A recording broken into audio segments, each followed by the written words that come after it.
Well, hello everybody, and welcome to the GameZattack podcast here at OldFreakyGamer.com. This is episode 98, as this episode is called Xbox Partner Showcase March of 2026, which I just watched, folks. Oh yeah. And you're listening to some good theme music here. Oh yeah. I like this. I like this a lot. Okay, yeah. So how's it going, everybody? It is going super for me. This goes a little fast. Every time I do the fadeaway sometimes just goes instantly. I don't get it. It's supposed to fade away, not instant shutdown. Oh well as it ends well. So welcome, everybody. This is the GameZattack podcast, a podcast about video games and the video game industry and games that I've played in the past week or weeks, depending on when I do the podcast, which is usually every week now. Why don't we just get into it and start talking about stuff like, I don't know.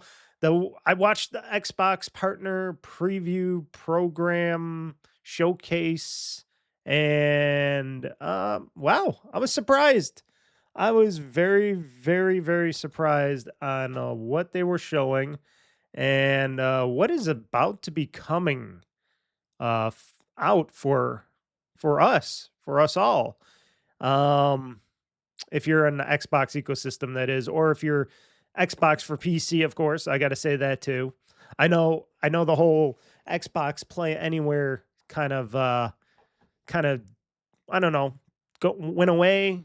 Downed out a little bit. They said, basically people are saying it's been canceled or whatever, but I think it's still a thing. I think the new Xbox Play Anywhere is, your Xbox or your PC, or the new future Helix Xbox, which is going to be an Xbox / PC in general, which is going to be a lockdown PC and Xbox, of course. It's not going to be a more open platform, at least that we know of, because I think it's still going to be kind of hard for them to make a console that is also a PC to open up one side of it and really close down the other side without having some issues within the box itself. Now, sure, you can have two partitions or whatever to play around with all that, but I think that the whole thing is that if you're going to do that kind of stuff, you got to make it seamless. That's what they got to do. They got to make this new next-gen console that is a console and a PC hybrid seamless with each other. It's just like how the Switch is. The Switch is your handheld docket. It's a console all in one. And that's what they need to do with this box, which is not like a Switch or anything, but it's its own thing where it's an Xbox. It's a console, but it's also going to be I don't know.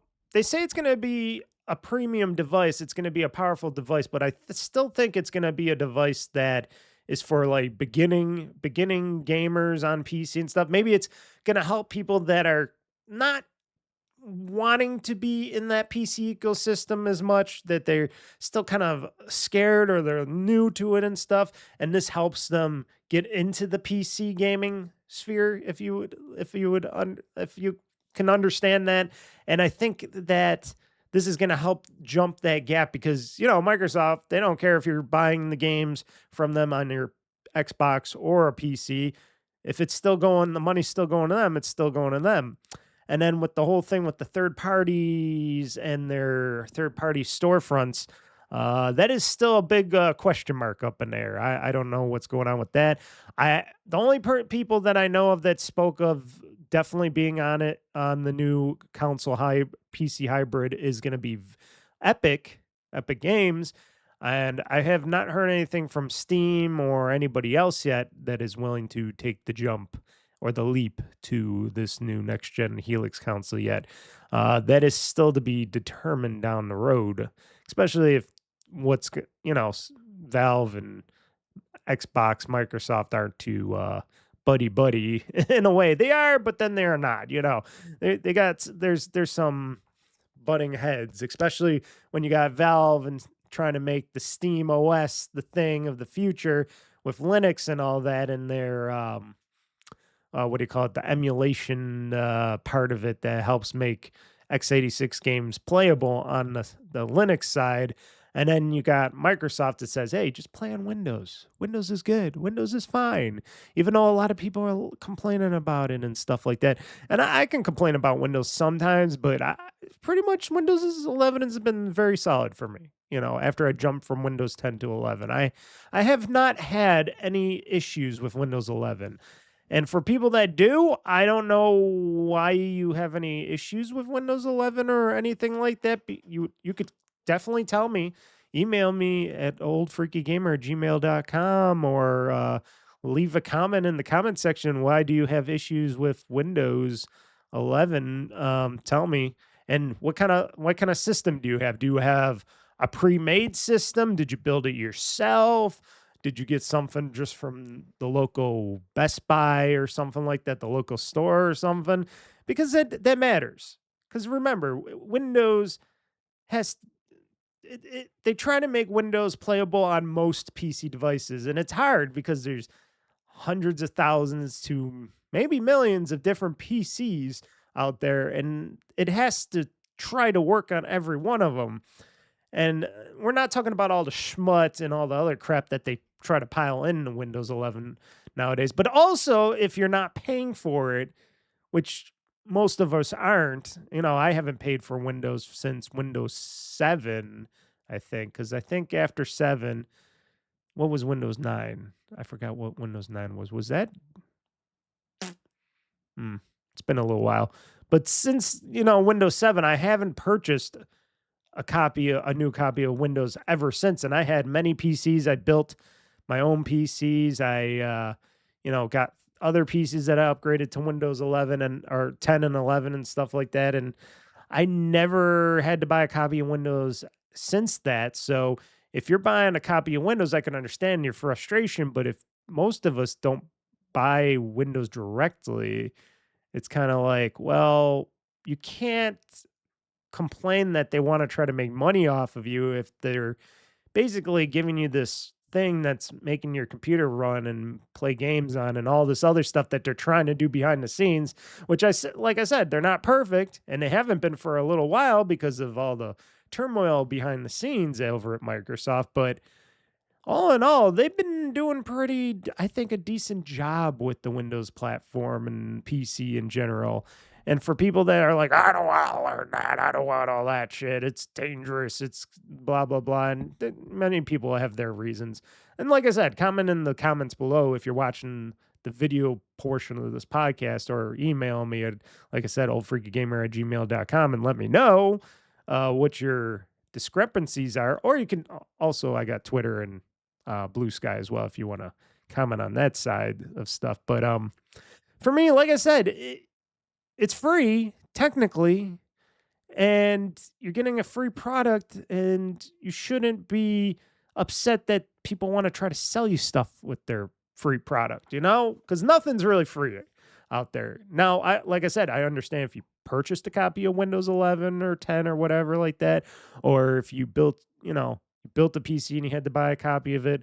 I can understand you think, oh, I bought this PC from this vendor. You know, it shouldn't be boggled down with all this stuff. Even PC vendors put a lot of schmut and crap on it. You remember when Microsoft once said they were going to get rid of all that crap and stuff, and they wanted a clean version of Windows on those PCs? You know how long that lasted? That didn't last very long, and not many people wanted to partner up with that, you know, with Microsoft and all that.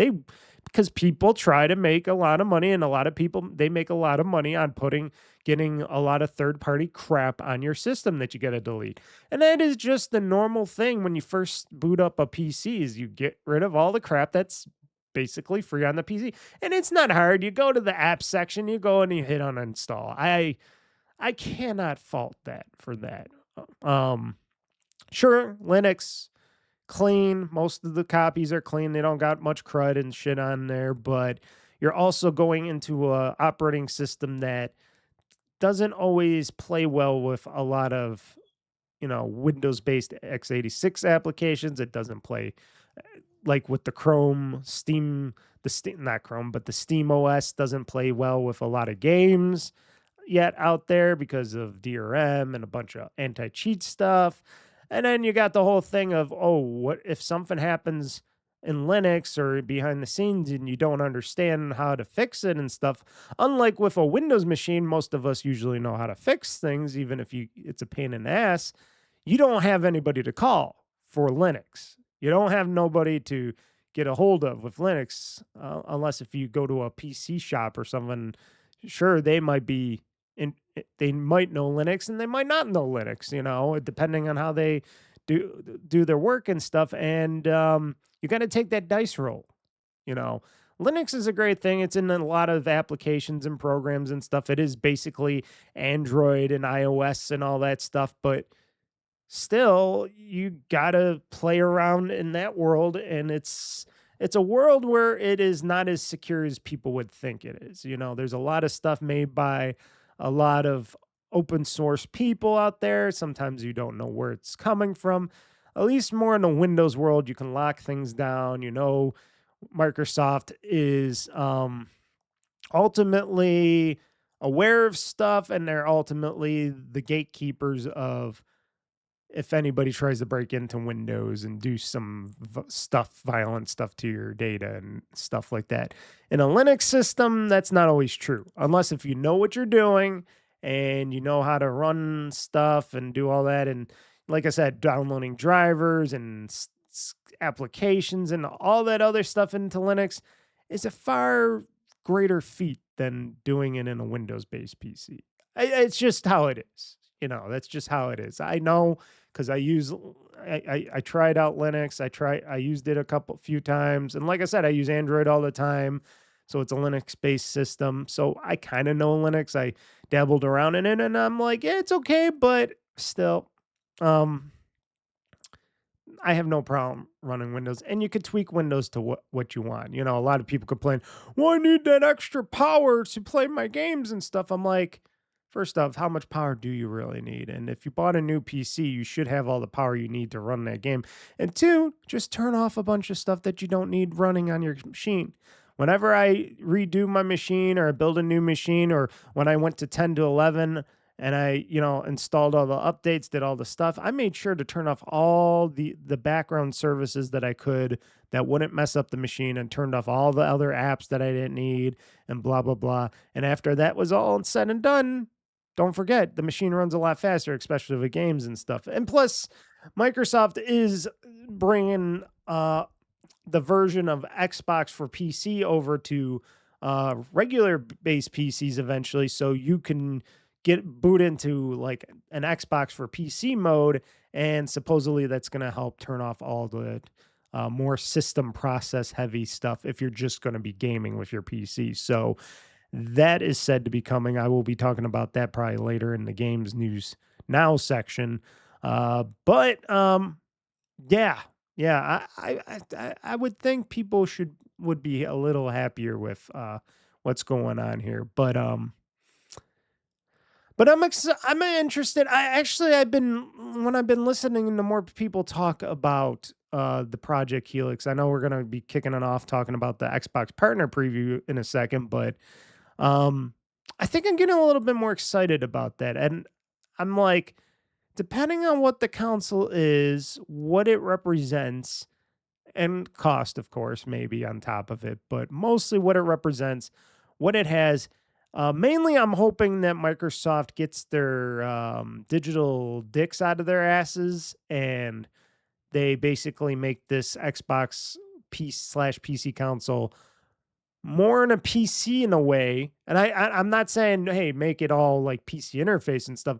I'm saying for like storage and stuff, they got to let us put in our own M.2 drives in this thing going forward. Now, note, they can have it backwards compatible with those external cards, those external storage cards, those NVMe storage cards that they sell everywhere, which I got my 2 terabyte one for my Xbox Series X in the living room. They could still have it accept those, but they got to let us as people, especially PC side of gaming, got to let us put our own storage in there. We've got to be allowed to put in our own M.2 drives, which Sony has been doing since they put hard drives in their machines. They let you put hard drives in your machines from the PS3, PS4, and now PS5, so the 3 PS3, and I think even PS2 you were able to put in a hard drive if you got that converter box thing. It was a little thing you had to attachment so you could put in a hard drive in that as well. Not that too many games used the hard drive. I think it was like Final Fantasy Online or something. A lot of the online games, I think you needed the hard drive for the PS2, which I didn't have and didn't play online with because at that time I didn't even have broadband. But going forward, Sony always let you put in your own hard drives. You know, if it was a 2.5-inch little mini spinning disc hard drive, which I had in my PS3, or if we're talking about now where it's all M.2s. And Microsoft's got to let us do that. If they want this new Xbox to succeed, they got to let you have your storage. And plus, on top of it, they could put on like a terabyte. They could put in, like I said, 512 gigabytes on that machine. They could put a terabyte on the machine just with the soldered in solid state, and then let you pop in your M.2 drive. And then if you want to put in your card, your memory card, your Xbox Series memory card unit in the back, that would give you a shit ton of space for stuff. And you could use all that for games and stuff like that. That would be a great thing. That would be, in my mind, a plus on their side. And it would show a lot of goodwill to gamers and people complaining about there's never enough storage on these drives and on these consoles and stuff because, you know, storage is expensive. And like I said, it would save Microsoft a bunch of money on these Xboxes if they said, hey, we're only going to provide 512 gigabytes of storage on these. And you're probably thinking, oh, this is going to be ridiculous, not enough storage.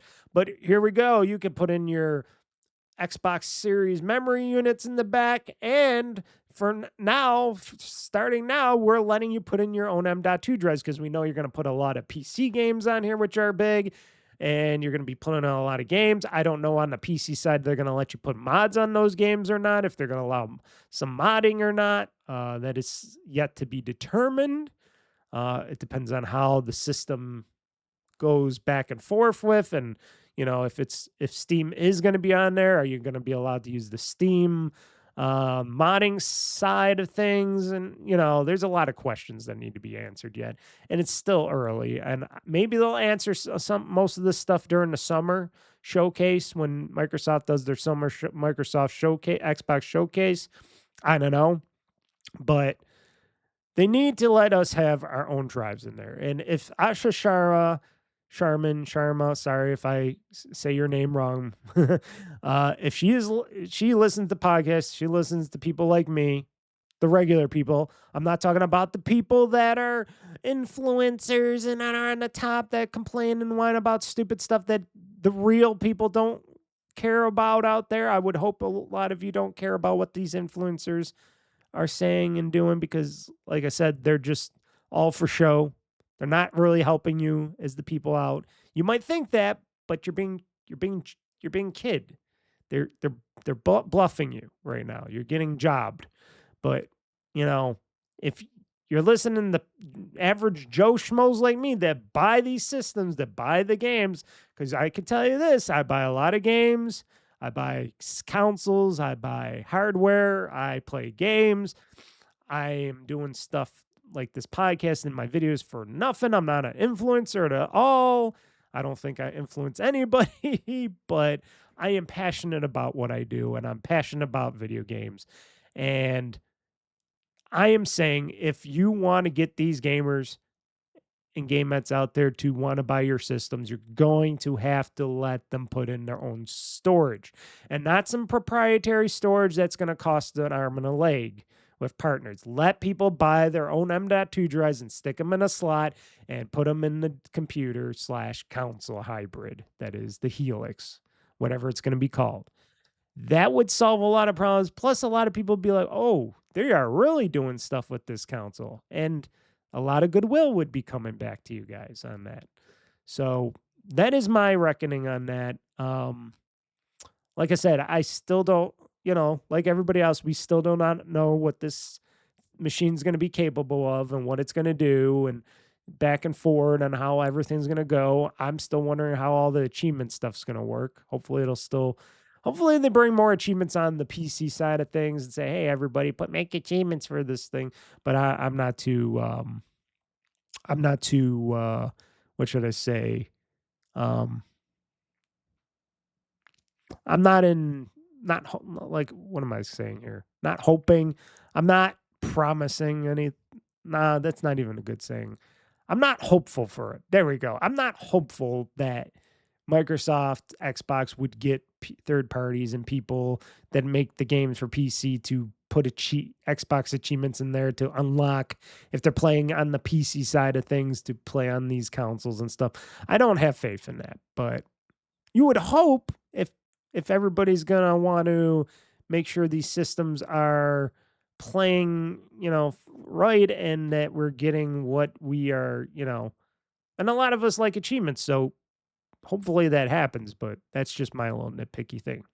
Anyways, they had their Xbox partner preview for this March. It was a 30-minute broadcast, and a bunch of things got shown. A bunch of things. And I was surprised by a lot of things here.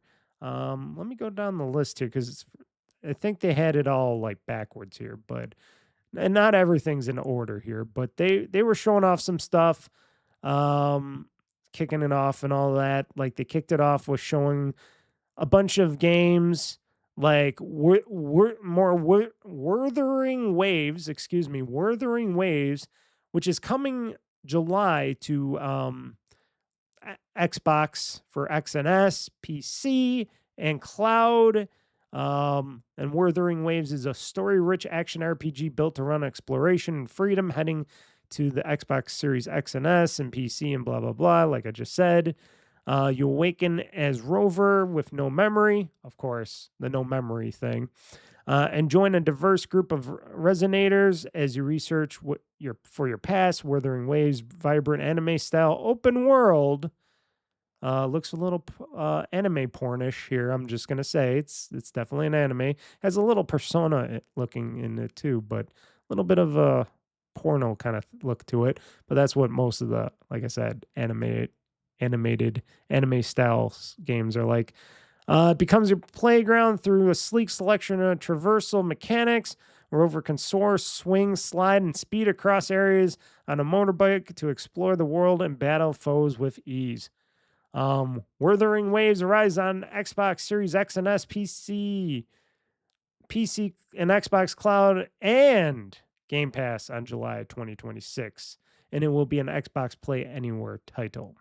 So not only can you buy it for your console, PC on the Xbox for PC, or play it via cloud, you'll be able to play it day one on Xbox Game Pass, which, great, because it looks interesting. Maybe I want to try it out after seeing the trailer. It looked a little interesting, and then I'll give it a try. And if I don't like it, and I don't have to worry because it's Game Pass. So that's great. The next game here, Vaunted. It's another world premiere, as they showed today, a tactical RPG that with explosive action and dynamic combat where turn-based planning is paired with real-time action to open up unique opportunities, unravel the story of expedition gone horribly wrong with help of 3 extremely unreliable narrators, powerful weapons, unique special abilities, and a band of questionable allies. It's coming to Xbox on PC later in 2026. So note, it doesn't say for Xbox or anything like that. It's Xbox for PC. Next, a game that you probably all know, Super Meat Boy 3D is coming. You all know Meat Boy and the Meat Boy games. I was never good at them. I definitely probably won't be good at Super Meat Boy 3D, but I'll check it out because you know why? It is coming to Series X and S, Xbox for PC and cloud, and it's going to be an Xbox Play Anywhere title, and it's coming to Xbox Game Pass again. So that is 2 Game Pass titles so far coming out, and that is great because these are big games that are coming to Game Pass, like Wuthering Waves, Super Meat Boy 3D, because a lot of people like that. That is some great stuff coming to Game Pass already. Then we got another game called Stranger Than Heaven. It's a brand new title from RGG Studios, you know, the makers of Yakuza or Like a Dragons and stuff like that, and a bunch of other stuff.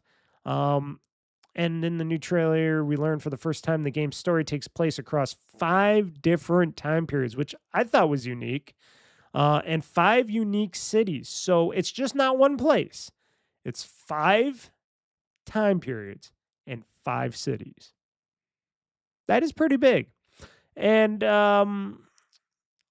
also, they're saying that there is also an Xbox Presents a special look at Stranger Than Heaven coming down the road, a brand new broadcast that will deep dive into the setting, story, and characters, and much more, taking place on May 6th. So they're going to be showing off more of this game down the road for this game, and I think that's going to be pretty cool. I think that is something that people are going to like to see. I know I'm going to like to see, because I'm kind of interested in seeing what RGG Studio is doing, because I was wondering why we're not getting any new Yakuza games or Like a Dragon games or anything like that, because I know that's what they're called. And I'm wondering if they're trying out a new engine with this game.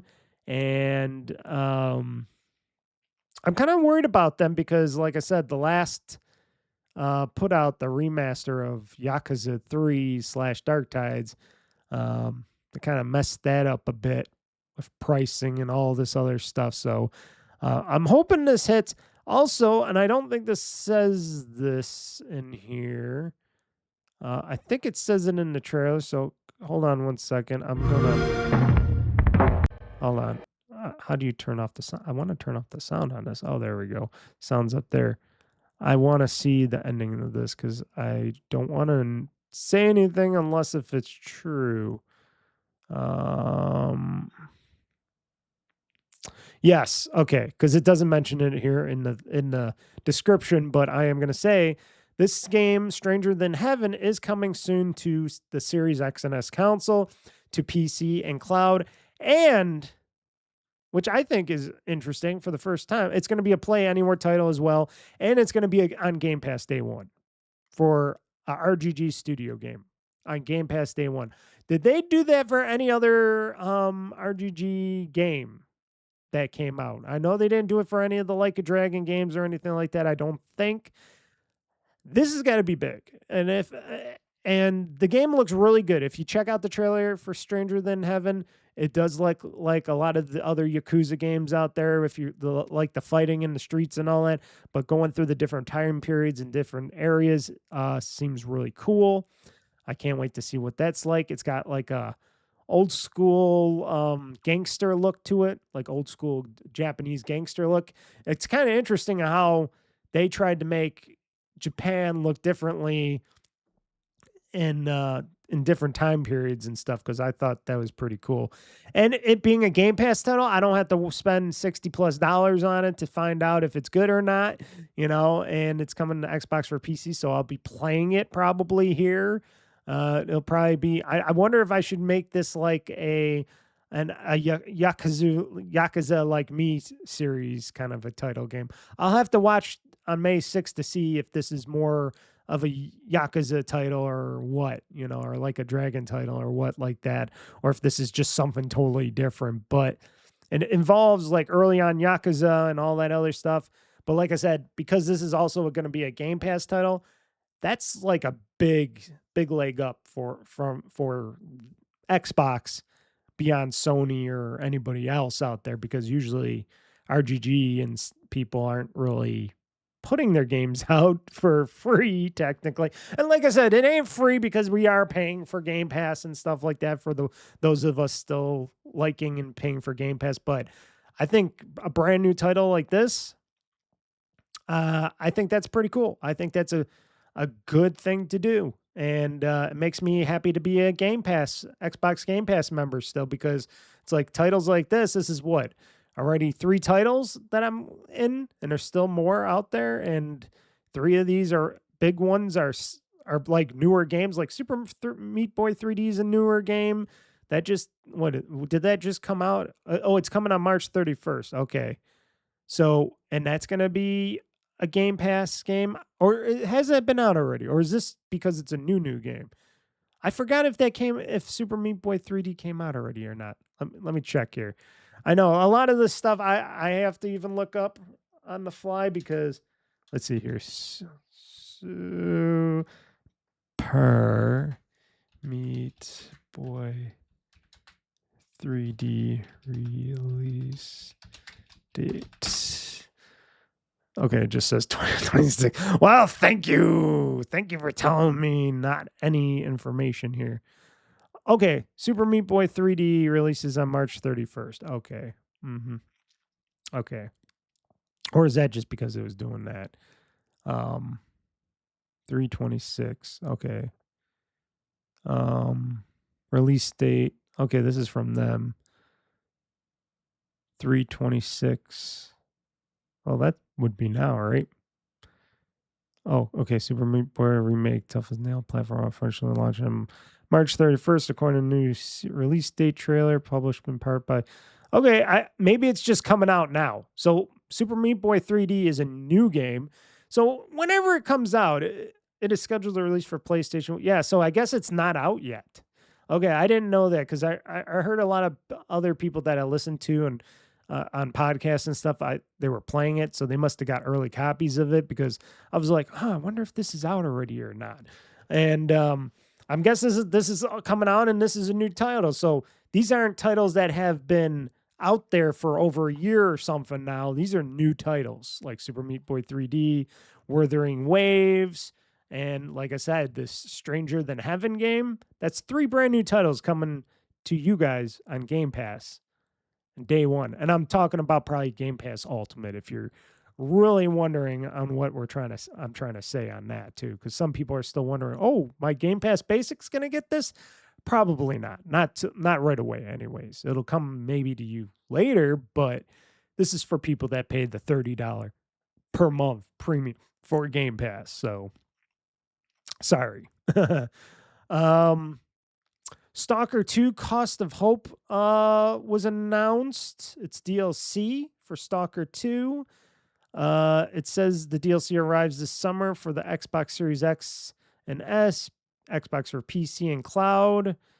And it says there's new locations across the zone in this massive story that can take more than 20 hours to explore. I'm not a Stalker kind of a guy, but I know there's a lot of people that like the Stalker games and the shooting and all that stuff. I saw a lot of people playing it. So, yeah, there you go. If you're, and I don't think this, again, they didn't mention it in this article. So I got to check it out here. And no, this is an Xbox Play Anywhere title, but it's not on Game Pass. So, not every game that is coming out or that they were showing at this preview, partner preview, they're not all going to be on Game Pass. So I have to be very careful of what I say is coming out on Game Pass or just other things. Like this next game, Serious Sam Shatterverse. Serious Sam Shatterverse. There we go. This is not a Game Pass title, but it is coming out for both the Xbox Series X and S, Xbox on PC, Xbox Cloud, and it is an Xbox Play Anywhere title when you purchase it. And people like Serious Sam games. I don't think I ever played Serious Sam game, but I'll have to wait and see what people say about this because it's a shooter. It looks crazy. It looks stupid. When I watched the trailer of it, it does look really stupid. It comes at a time like when people used to love Duke Nukem and we loved to play Duke Nukem, and this is this kind of a game. This is what it makes me feel like. This is like a Duke Nukem spinoff type of thing. Am I wrong on that? Because it does its clever, stupid jokes and all that other stuff. But that's what I think about that when I think about Serious Sam games and stuff like that. This next game, which I can't really say, to it. Okay, at least let's see if I can speak this correctly. Musa. I'm guessing it's Moosa. So it's got to be Musa. Musa Dirty Fate official reveal trailer for the Xbox partner preview. So it's an upcoming action title set in feudal Korea. Not Japan, but feudal Korea this time. An unknown powerful force has swept your land, and with the fields and crops withering to dust, the people have turned to the most extreme methods of survival. It is up to you to track down the threat and save your subjects. Painterly Korean-inspired landscapes. So they painted the landscapes. So they do a artsy kind of thing. Paired with slick third-person combat, gave us a first glimpse into Musa Dirty Fate. It's coming not this year, but in 2027 for the Xbox Series X and S, PC, or Xbox Series X and S, Xbox on PC, and Xbox Cloud. It will also be an Xbox Play Anywhere title and available with Xbox Game Pass. So they actually wrote that in this one. So it's going to be another one of those brand new games, and it's going to be available day one for Xbox Game Pass. So if you're interested in this Musa Dirty Fate kind of a game, and you like the trailer, and you like playing in feudal Korea, well, here's another game that we're going to get this time in 2027 for this game. The next one up, world premiere, as they like to say in this, of Hunter the Reckoning. Death Wish, an upcoming first-person action game set in the World of Darkness universe. This atmospheric first trailer follows a team of hunters out to take down a dangerous vampire masquerading as the law enforcement before teasing some other locations you will explore. I saw this a little bit. I don't know. It looks okay. I don't know if it would be for me, but if it's for you, it is the Hunter the Reckoning Death Wish. It is heading to Xbox Series X and S, Xbox for PC, and Xbox Cloud in the summer of 2027. And it will arrive as an Xbox Play Anywhere title as well. Okay, so they say that, but not on Game Pass. But it will arrive as an Xbox Play Anywhere title. So meaning on day one, you could buy this once and you could play anywhere. So there you go. This next one, it will be on Xbox Game Pass, and it will launch on April 14th. So that's coming up soon. This game is called Hades 2. I know a lot of people liked Hades and Hades 2, and now they're bringing it to Xbox Series X and S, Xbox on PC, and Xbox Cloud, and it will be an Xbox Play Anywhere title. And it's going to be available day one with Xbox Game Pass. So there you guys go for Hades 2. Now,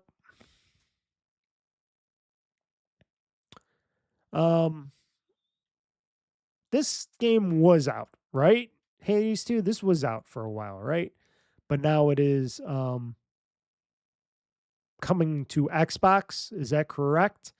Because I'm pretty sure people were playing Hades 2 a long time ago, and I've been hearing about it. I don't know. I never cared about the first Hades game. I tried it.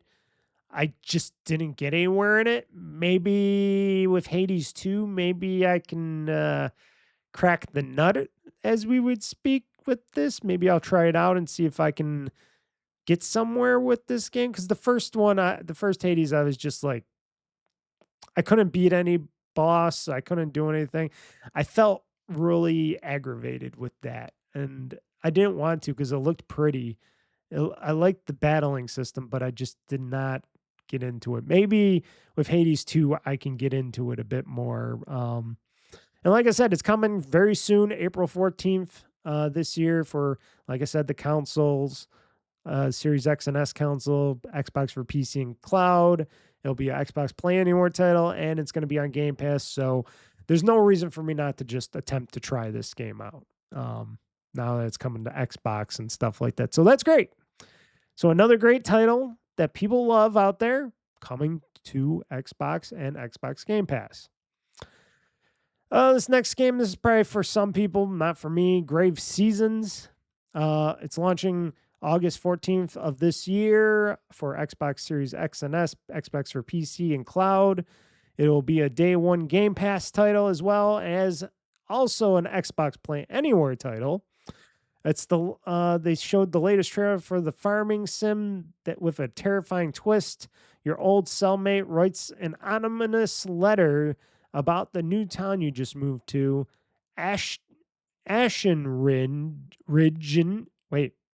Ridge. Is it Ashen Ridge? I think it's Ashen Ridge. While it seems warm and welcoming at first, something is amiss beneath the surface. In addition to the game's release date being announced, developer Perfect Garbage, that's what they're called, also announced that a public demo is arriving soon as well. So there's going to be a demo for that game. So, and they say, stay tuned for more details. But this is going to be another Xbox Game Pass game and Xbox Play Anywhere game. So, like I said, not every game is on Xbox Game Pass, but a lot of these games are for Xbox Play Anywhere or whatever, and that is interesting that they're doing a lot of these. This next one, definitely not for me. Frog Squad. It reminds me of like Battletoads, and I just played and beat Battletoads. I'll talk about that in a bit. And I'm like, okay, now we got a Frog Squad. It's coming to Xbox Game Pass. They put that out right away. It's a slapstick puzzle platformer. Frog Squad is hopping onto Xbox. Work with your friends to explore the sewers and secure food for the Swamp King. Use your exponentially sticky froggy tongue to traverse levels and bring back enough snacks to hit the food quota for the king, lest you become the food quota. With support for up to 8 players, it's a fun cooperative option for your next game night. And like I said, this is coming this June, or Frog Squad launches this June of 2026 on Xbox Series X and S, Xbox for PC, Xbox Cloud. It will be an Xbox Play Anywhere title and on Xbox Game Pass. But for me, because I got no friends to play with online, and the fact that I don't really care about this game probably ain't for me, but it might be for you. Then we got another game called Forever Ago. You follow an old dude called Alfred on a journey to unlock memories of his life and forever ago. An upcoming narrative adventure, revisit beautiful locations for Alfred's past, meet characters, and document his story with photographs in a single-player road trip that explores broken dreams, lost in regret, but also encourage hope and the power of friendship. Forever Ago launches fall of 2026 for Xbox Series X and S, Xbox for PC, Xbox Cloud. It'll be an Xbox Play Anywhere title and also on Xbox Game Pass for anybody that is interested in it. And I think this is an Annapurna game. I think it says that on the bottom of this trailer thing here. For me, not really a game that I'm interested in, but there could be people that are interested in this game. And, well, there you go. And you can try it on Game Pass because it's another Game Pass title. Notice there's a lot of the Game Pass titles here, which is great. Now, this next game, I am very interested in, like most people. This could get a lot of people playing more on Xbox or Xbox for PC, getting Game Pass for. This could be something that really hits Sony and people. And I'm just saying this as a fanboy of this franchise.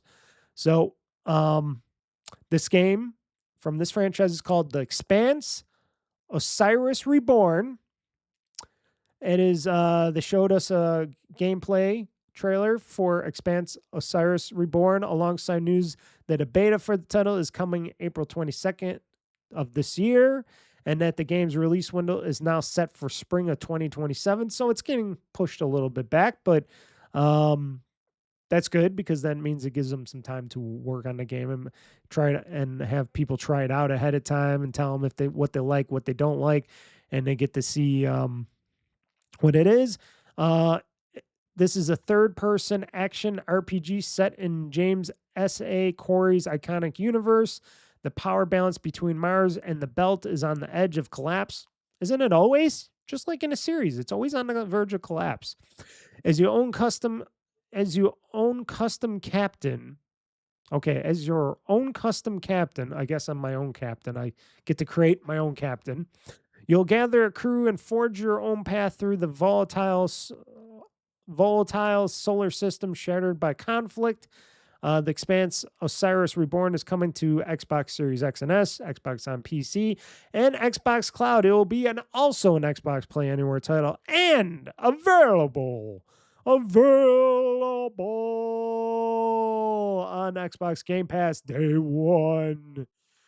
And then eventually they also say find out how to access the beta plus more details about the game in their posts and stuff. So I'm like, oh shit, I cannot wait to play this game.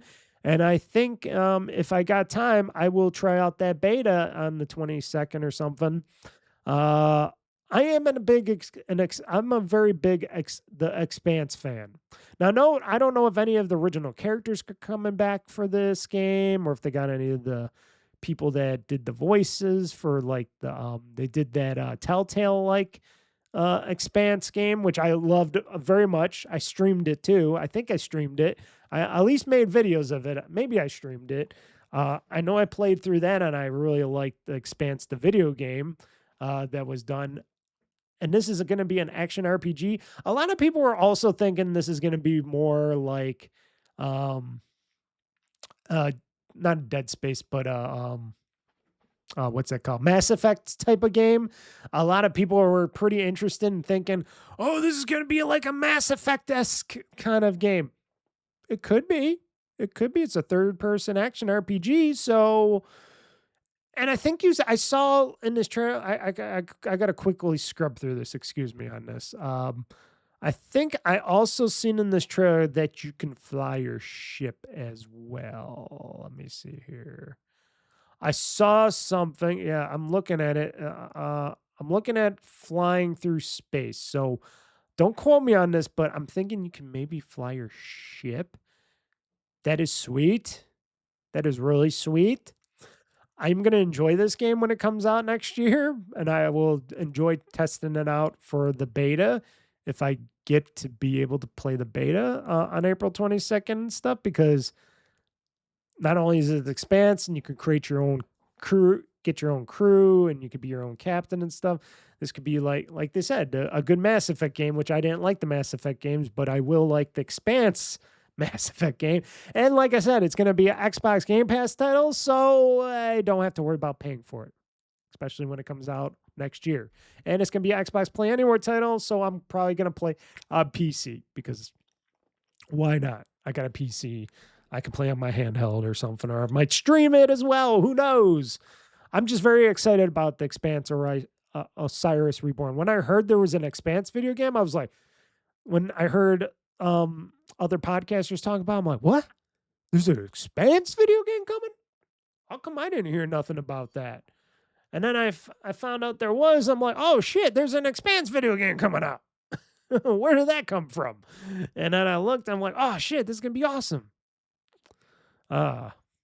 Okay, so on to the next title. Okay, so this was another title I did not really care about.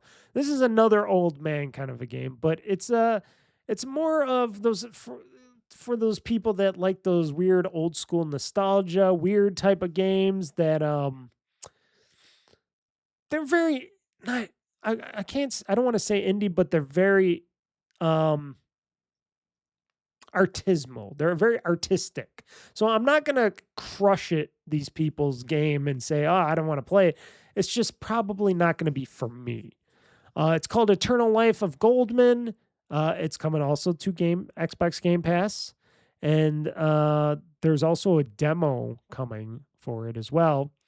So it's basically a whimsical platformer coming to Xbox later this year. As the titular Goldsman, you'll explore a magical hand-drawn world inspired by fairy tales and myths.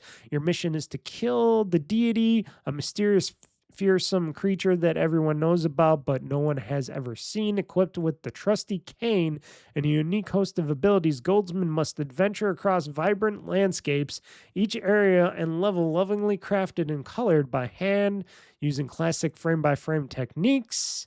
The Eternal Life of Goldsman launches in 2026 for Series X and S, Xbox for PC, and Xbox Cloud. It will be an Xbox Play Anywhere title, and it will be available in Game Pass on day one. And also, there's a demo out right now. So the demo for this game is out right now. So they got a demo for this game as well. So if you're interested in this, try it out. I don't know. I looked at it. It looked pretty, but I don't think I will be playing it. I don't know if it's for me. Not everything's for me. But again, another Xbox Game Pass title. And like I said throughout the beginning of the show already, not every game is an Xbox Game Pass title, but this is definitely one of those Xbox Game Pass titles. And this next game that is coming out finally to Xbox, and I say finally because it came out everywhere, and I was wondering when it was going to show up on Xbox, but this is not, and I repeat, this is currently not an Xbox Game Pass title. So sorry, we're not getting it for Xbox Game Pass, but we can buy it. And it is an Xbox Play Anywhere title as well. So you'll be able to play this game on Xbox Series X and S, Xbox for PC, and Xbox Cloud because it's an Xbox Play Anywhere title. It's from This is from the developer of Ad Hoc Studio. If that rings the bell of anybody, yes, no? Well, it's Dispatch. So Dispatch is finally coming to Xbox and all the stuff I just said. It is not an Xbox Game Pass title, but when you buy it, you can play it anywhere. I will probably buy it, and it is coming. It doesn't say when. I gotta look at the trailer probably, and should go screw it to the end. Yeah, I want to screw some of those characters to the end, but let's see. Coming 2020. Oh, summer of 2026. So it doesn't say exact date. It just says it's coming this summer of 2026. So I'm interested. I watched. The funny thing is, I watched the whole gameplay of Dispatch, so I already know what happens and what it's about and stuff. It's basically like a nice anime that I watched, because if you watch it and you watch somebody play without talking and stuff, it looks like you're watching just an anime.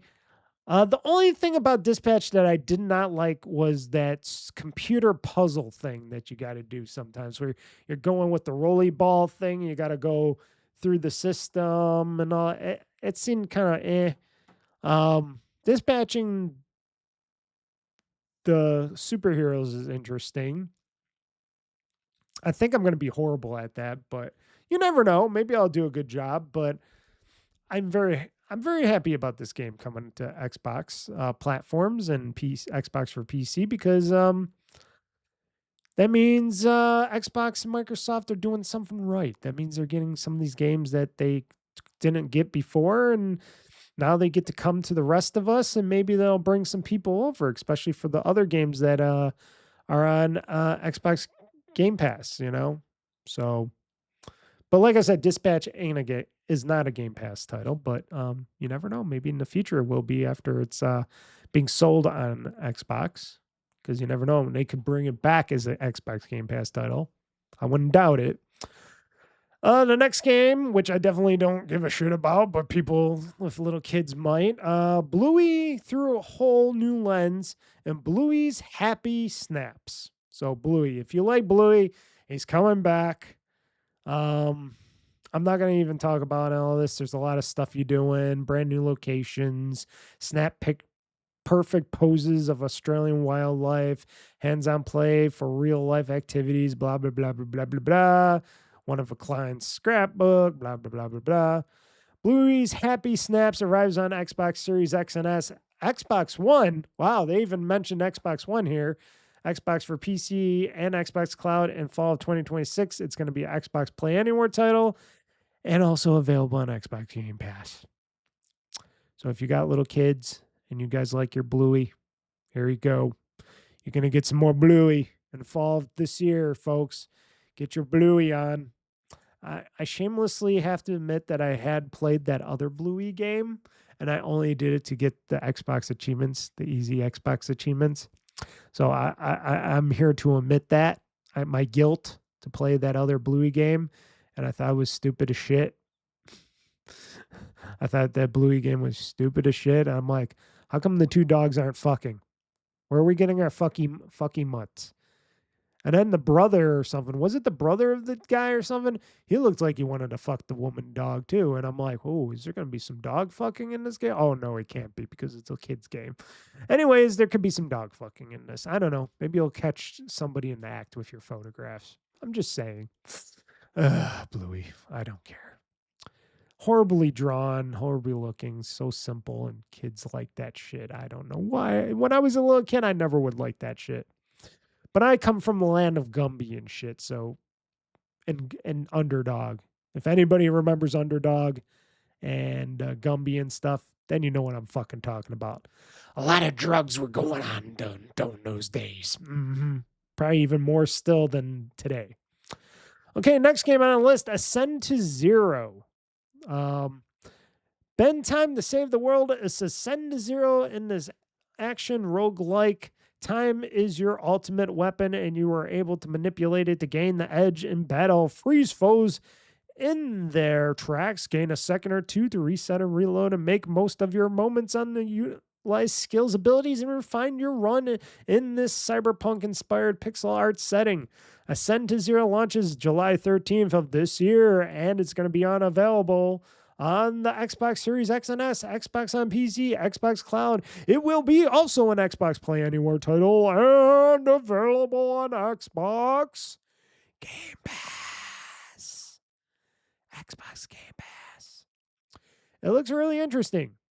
It looks very anime-esque. You got your hot anime ladies with the big boobies and stuff. Yes, check. Tight wardrobe. Check. Yep. Maybe I'll play that. Ascend to Zero. It's going to be on Game Pass on July 13th of this year. Why not? Try it. I'll try it out. Next game is it? No, I still got one more game after this, but I think this was like one of the last games, but I could be wrong. This next game is called Artificial Detective. This looked really cool as well. This is not going to be an Xbox Game Pass title, unfortunately. I wish they would have said this was, because maybe that would be the icing on the cake, I think, if they would have made Artificial Detective an Xbox Game Pass title. But maybe they wanted more money than they were going to give. But so to close the show with this world premiere for Artificial Detective, a stylish post-apocalyptic adventure. In the trailer, we meet a wisecracking robot detective tasked with his greatest case yet, finding out why humanity has disappeared. One twist in the mystery, a single human child has been left behind. It seems to me in this game, folks, that this reminds me of a movie. Now, I can't quote what the movie is. I forgot. I have it, but I forgot the name of the movie. But it stars Vin Diesel. And he has like this orphan child or whatever. That's what this reminds me of a little bit with the story. But it's not like that at all.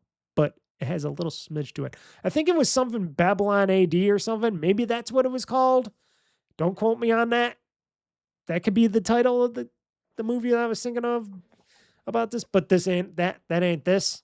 This has a little bit more of iRobot meets a bunch of Elon Musk's robots and stuff, as I saw in there.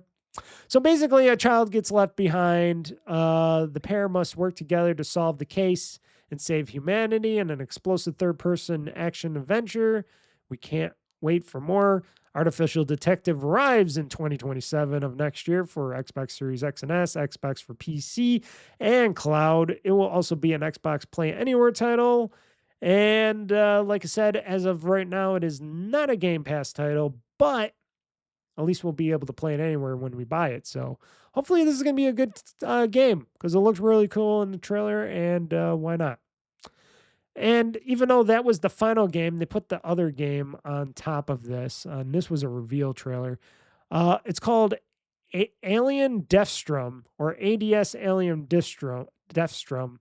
I don't think this is part of the Alien universe. I think this is its own Alien game. But it's an Alien game and anyways. So I'm like, oh, good. We get to shoot aliens. New from Rebellion, the makers of Atomfall. If you like Atomfall and Sniper Elite, is Alien Deathstorm, sorry. I call it Deathstorm, sorry. An atmospheric first-person adventure where second-to-second survival hinges on responding to monstrous, constantly shifting threat on the storm-blasted off-world colony. In the world premiere, we got a first glimpse of the settlement ravaged by violent weather conditions and terrifying alien creatures where figuring out what happened quickly evolves into a fight for survival. Alien Deathstorm is heading to Xbox Series X and S, Xbox on PC, and Xbox Cloud. It will be an Xbox Play Anywhere title and also going to be available on Xbox Game Pass. So another Xbox Game Pass title. It looks really cool. It's not an actual alien game, but Alien Deathstorm, I almost said Deathstorm again, Deathstorm, looks like an alien game. It looks like you're on one of those alien-esque planets, and it makes me really want to shoot some aliens and have some fun with this game. So that is going to be coming out, and like I said, in the near future. I don't think it says when. It says 2026. Or wait, maybe not. Maybe that's just the preview thing here. Let me see if this has a time frame. Oh, it's coming in 2027. Okay, sorry. It's coming out in 2027, folks. Alien Deathstorm for Game Pass, Xbox Play Anywhere, and stuff like that. So, and that was the Xbox partner preview, folks. So I think a lot of stuff happened. A lot of stuff got shown and went down. And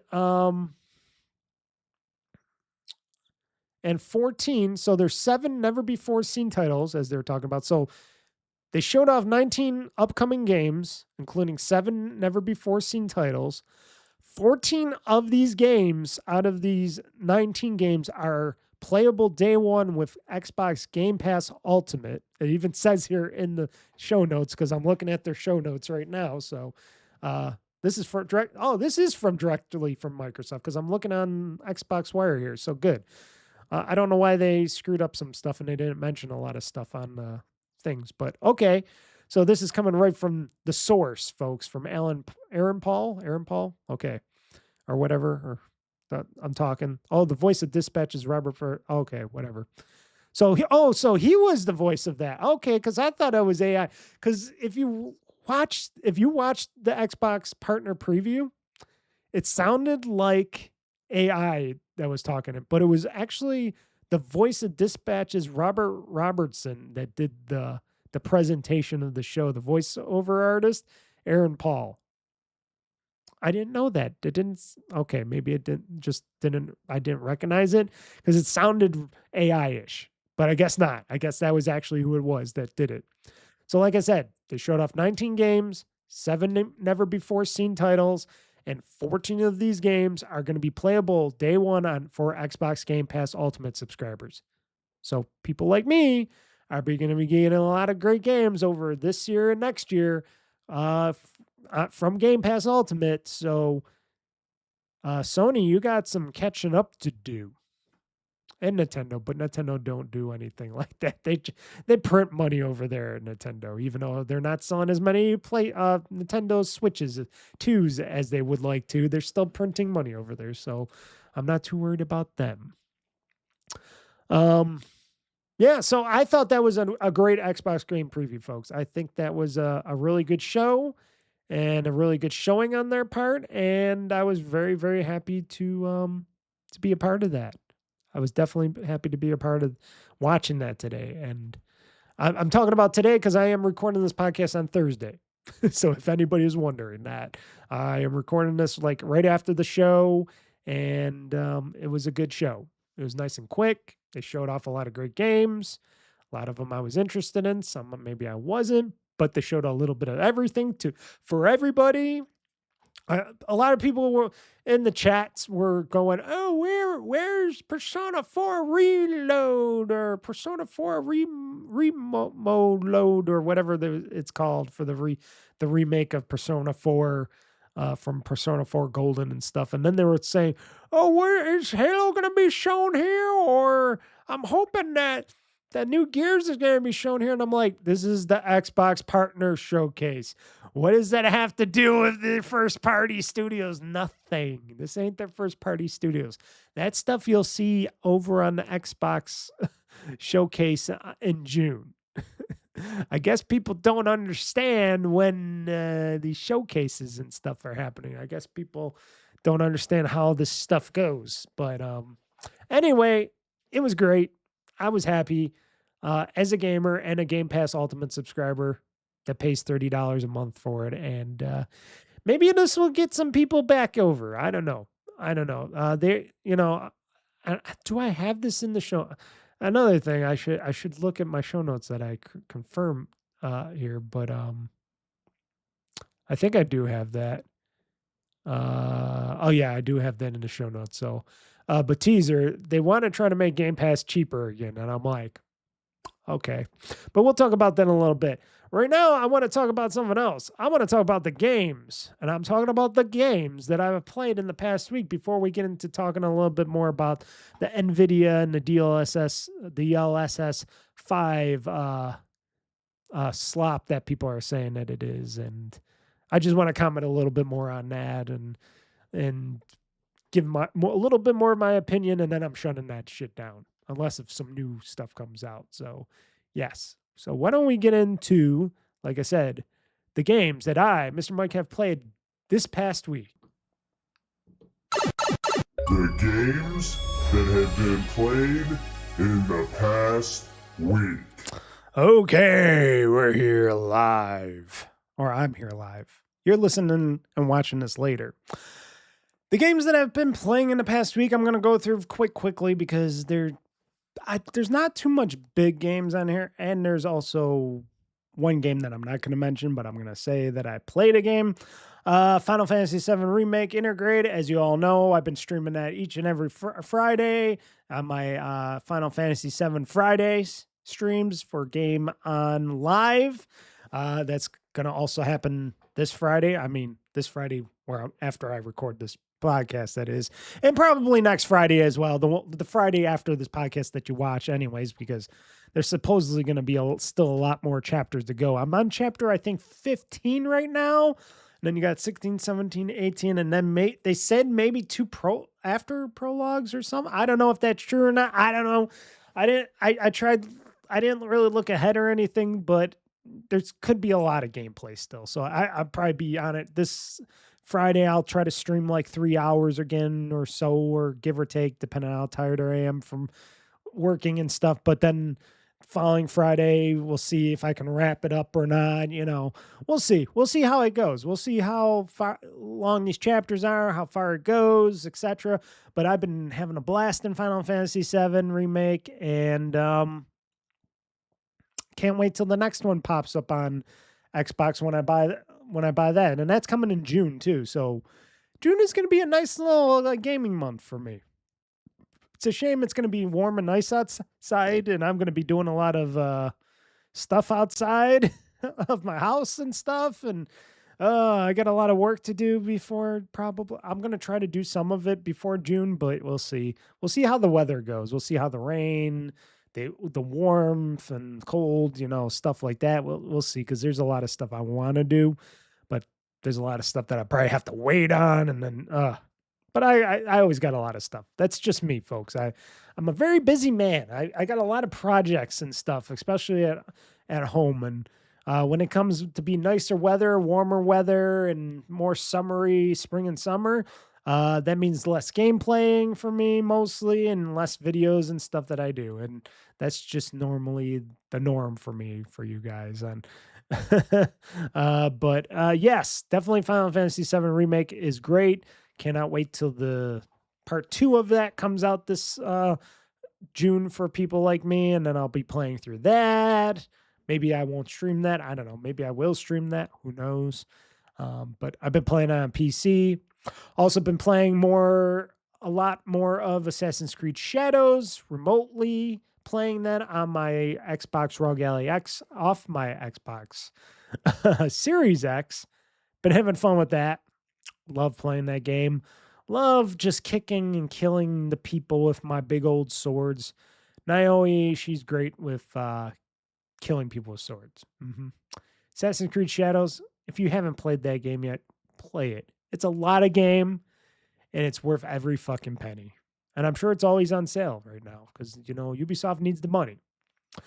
The next game on my list, I finally beat it, folks. I beat Battletoads, and I'm probably one of very, very, very, very, very, very, very, very, very, very, very, very, very, very few people that have beat it. Because when I got achievements, I've been getting throughout, like after getting more than halfway through the Battletoads game, I noticed a lot of my achievements have been these extra special achievements. Those are the bigger achievements. Like they were the what did they call them? I forgot what they call them. The exclusive achievement. That's when you get the achievement and it shows you that not many people have played or finished this part of the game. And as I went through the whole Battletoads game, which I'm not surprised why many people didn't beat most of this game, there was very few people that played the rest of Battletoads. I went through the whole Battletoads game. Now, the story of Battletoads was interesting. The gameplay of a lot of Battletoads was very, let's just say, a little excruciating and a little bit of confusion and a little bit of anger on my part going, what the fuck is this and that? And what are they doing to me now? And because they just threw everything in the kitchen sink at you at the end of Battletoads. They just threw you in all sorts of stuff. Now, there was some great stuff. Like they had that like Galactica kind of shooter going on. I liked the platforming. They did a little bit of puzzle shit that I was okay with. But then when they got to all these weird other games and stuff, I'm like, what the fuck you doing? And the fighting games were kind of horrible and shit. But after beating Battletoads, I was like, okay, I'm done. I know they'll never make a sequel to this game ever again, but I played through Battletoads. It was okay in the beginning, but then they just got really, really fucked up. But at least I could say I beat it. I beat Battletoads, folks. I got my achievos. I'm good to go. And I played that remotely from my Series X to my Xbox Rogue X. So if I can play that game and beat it remotely, anybody can beat that game. Also, as you know, because I've been putting out Minecraft Mining Mayhem videos still, I've been still playing Minecraft Java Edition. Mostly digging my cavern way for my minecart tunnel, which I'm going farther and farther out to eventually place some new roots down and elsewhere, maybe a new little town or something, who knows.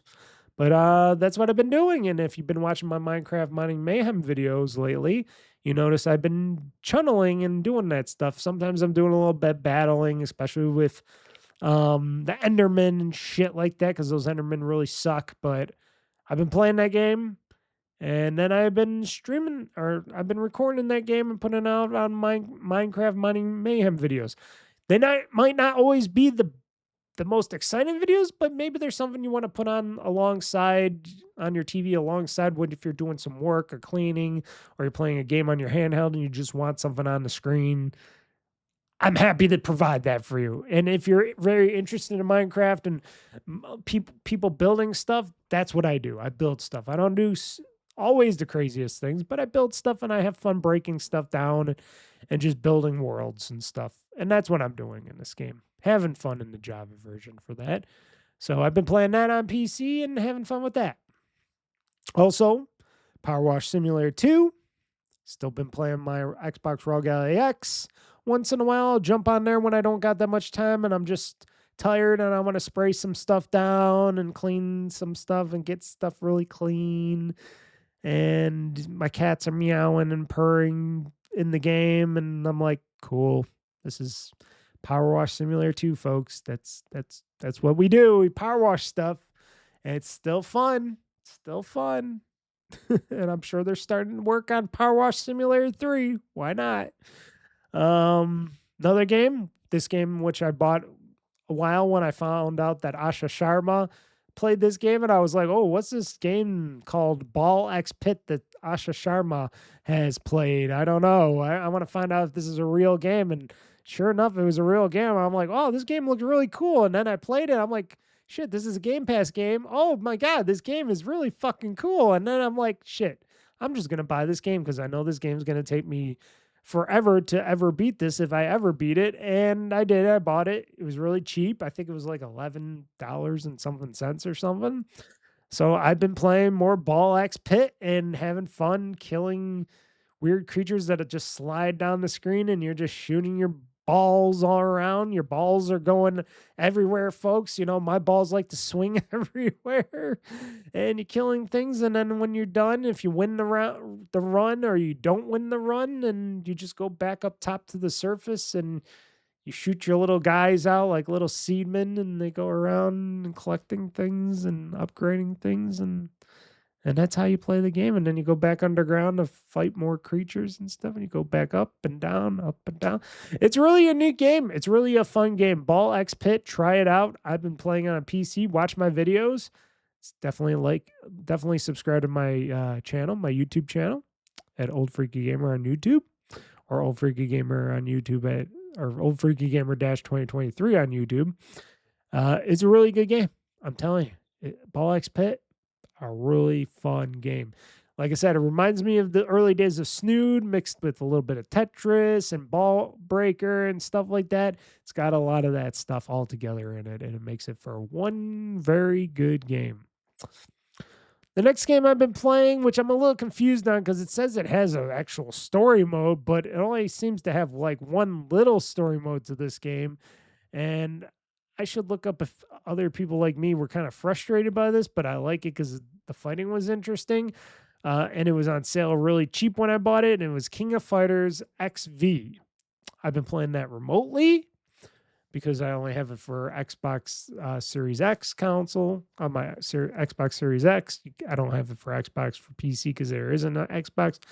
They didn't sell it for cheap on Xbox for PC, and it's not an Xbox Play Anywhere title. So fuck them, I guess. But been playing that remotely. Been having a good time, but then I noticed that the story mode isn't really a story mode, or unless I'm not doing something correctly. It's kind of weird. It's a weird game.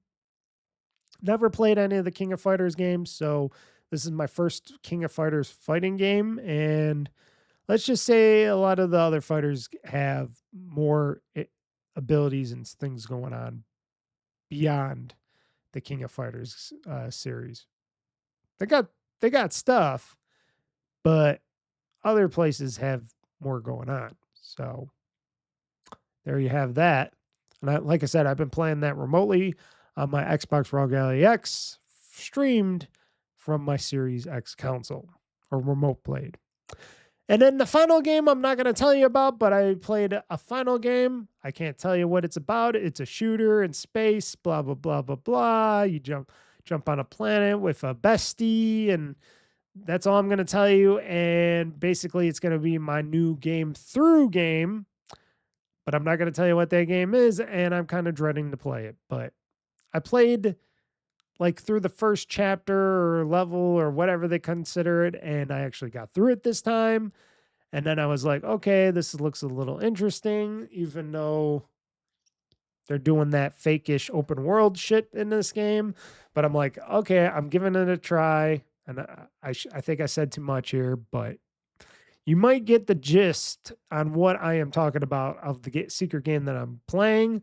And then when I'm done playing it and recording all the episodes, then I'm going to announce my game through, and then I'll have back game through again on my next, I don't know, whatever show of game through, which I will be doing for my new game. If you didn't notice, I dropped each and every Tuesday a new game through episode of Life is Strange, Double Exposure. The final episode just went out this Tuesday, or last Tuesday, I should say, if you're watching and listening to this now. And it wraps up the conclusion with Safi and Max and everybody. And it opens up to what I was going to play today, but I'll play it either Friday or mostly Saturday. Well, I'll get to play it, and I'll do my first gameplay of it, is Life is Strange Reunion, which just came out today. It just came out right as I'm talking to you guys. And I'm not going to play it until Saturday because Friday I got other stuff to do and a nap to take. And then I got a stream to do at night. And then I won't have time until Saturday to play it. So very interested. And that was happening each and every week. And then, like I said, the final episode of Game Through of Life is Strange Double Exposure went up Tuesday.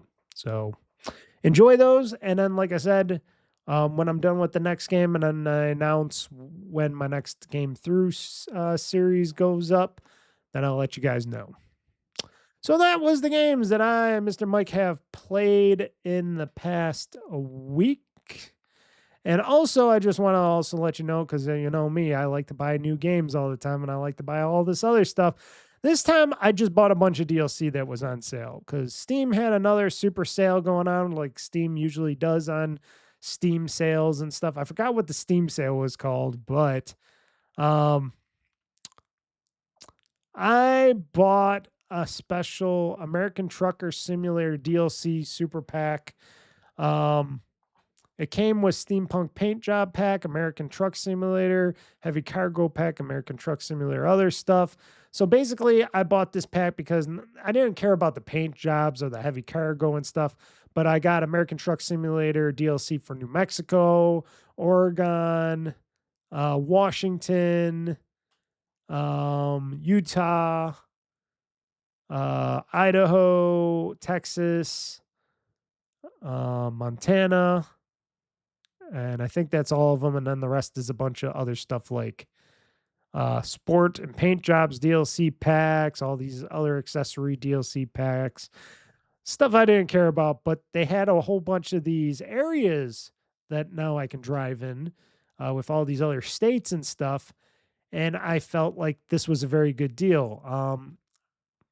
I paid about $33.78 for this DLC, the special DLC pack on Steam. And like I said, I'm gonna get back into I gotta get back into trucking. So yeah.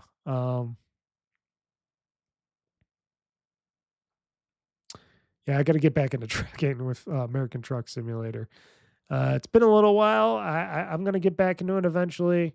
I just haven't yet, but now that I got the DLC, I think there's going to be some Let's Plays of trucking going on. I got my trucker.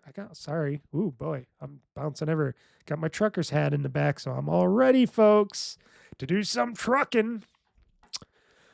So I was talking a little bit about NVIDIA last week. Everybody's still talking about it, still complaining, still saying this is all bullshit and slop, and a lot of people, there's some people that are saying, hey, this could be interesting.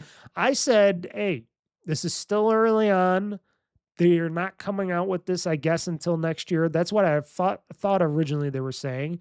And this was supposed to come out with new graphics cards. I don't think these are going to work on these existing graphics cards. I don't think, unless if they got like a first generation DLSS 5 stuff coming out for this, but I thought this was coming out for new graphics card technology for next year.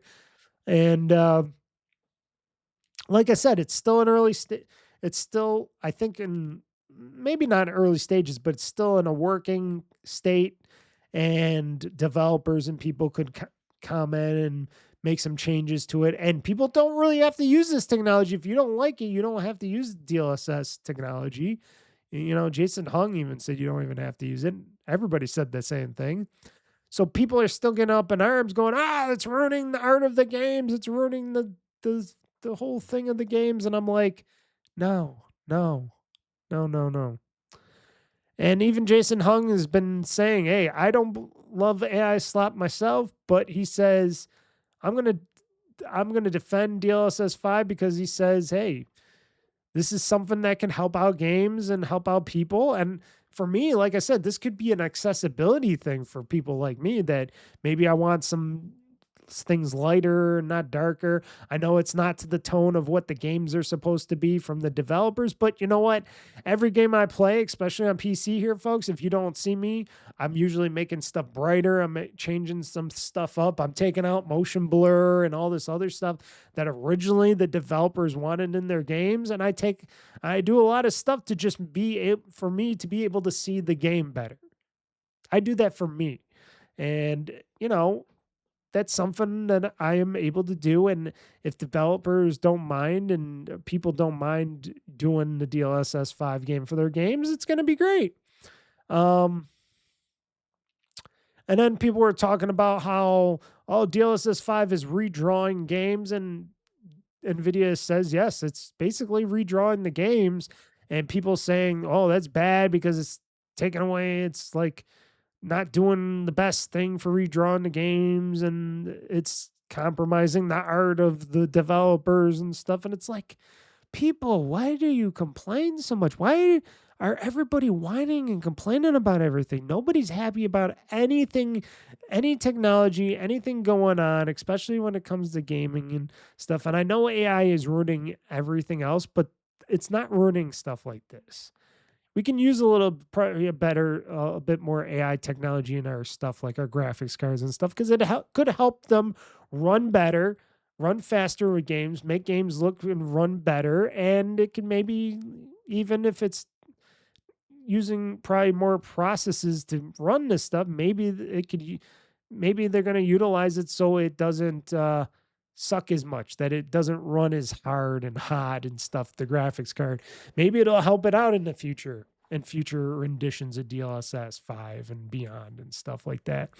So I am going to keep defending it as me, because like I said, I would like this technology for me. And like I said, this could be good for accessibility and other things. People are just drowning out by how she looks, she changes.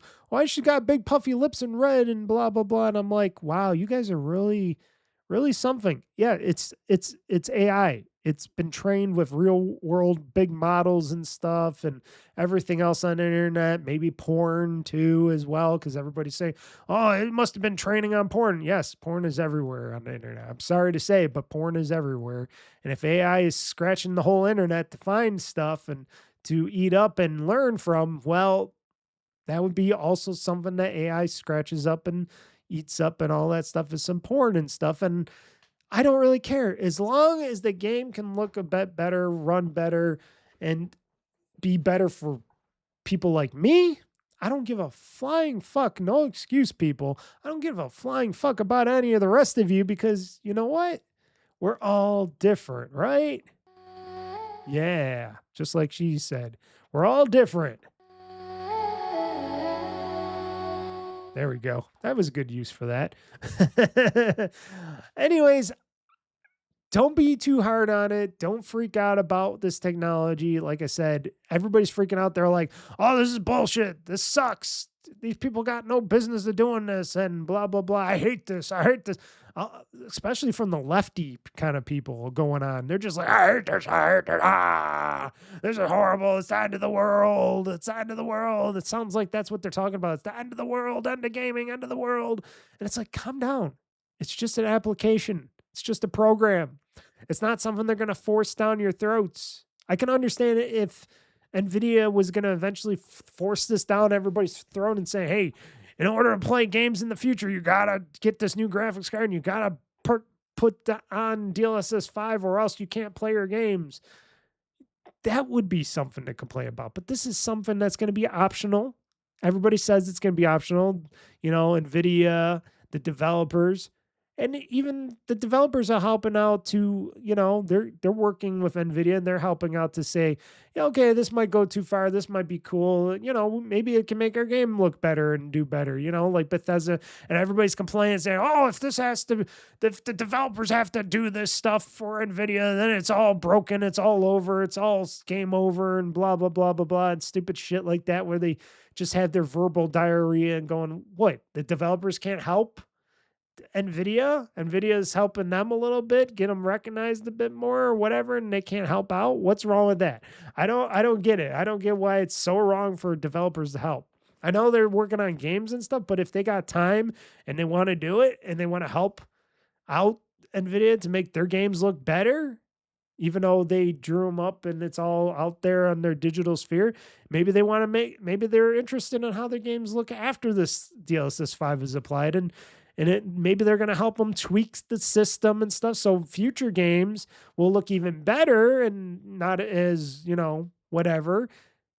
I don't see any problems with that, but apparently people have big problems with that. Like, oh, they're gonna make the games. They already drew the games. They already made the people look like they're made of. And why are they doing this? Why? Why? And I'm like, chill out, you freaking couch people. That all they do is sit down, sit on their asses every day, complain on a microphone, and it's all the same people that complain about this stuff. And then there's the open-minded people that say, yeah, this could be helpful. And people like me that say, okay, this technology, it's still an early state. That's going to be worked on. It's going to be made better. And it's also could be a good accessibility for people like me and others. And I don't see nothing wrong with this. And if I don't like it, I just turn it off. But people are still open arms about something you can turn off, even though they say you can turn it off about 1 million times and people still freak out about it. Why? Why? Because you don't want other people to use it? Is that why? Because you think it sucks so bad and looks so bad that you just don't want others to try it out that might have liked it, like me? Because you're so worried that other people are going to like something that it's going to change all of the gaming philosophy that you fuckers have out there, that you think you're so righteous out there that you get to determine and predict and say what games are supposed to be and how good they are in the future. I don't care what kind of fucking game journalism you came from or where you fucking at. You can't speak for the masses to see what people like and don't like. They get to fucking choose, not you. You're not the fucking gatekeepers. You're just people that might, I hate to say it, influence. But still, it's a stupid thing when people complain about this. And I heard this on like 3-4 podcasts, gaming podcasts. And I'm like, you guys got to shut the fuck up. I swear. And I'm trying to be nice. I'm trying to be the nice one here. But I see more from this technology than what they say. They see, oh, this is from porn and it makes her look like a porn star and all that. And everything looks crappy. And she looks crappy. And I'm like, you guys probably need your eyes checked. I don't know. It all looked a lot better to me. When I looked at Grace in that city and they did that DLSS 5 swap over from what she used to look like to then, and I'm like, she looks a lot more realistic and better in this one. From her leather jacket to the surroundings around her. And they're like, see, you can see in the background it looks all fucking fucked up and crazy and stuff. I'm like, first off, who's looking that far back into the background? You're looking at Grace and what's in front of her. You're not looking what's in the fucking background too much. And if you do want to go look what's in the background, you're going to turn around, go back there, and then DLSS 5 is going to fix it. So I don't know why the people are complaining, but people complain about things that they love to complain about. I complain about real things that people should complain about, like higher game prices, higher this and that, people not getting on the ball with their games and stuff like that, and consoles, and Sony not having enough games for their gamers out there, but people still like to buy Sony products because it feels safe, but they're not understanding that Sony's in big trouble because they don't got that many games and they're closing out studios. When Xbox is putting out more games, even though they've been laying off a lot of people, but still putting out more games. So who's the worst of the two evils? I don't know. But DLSS 5, it's horrible. Our eyes. It's gonna be what do you call it? What did they call Indiana Jones and the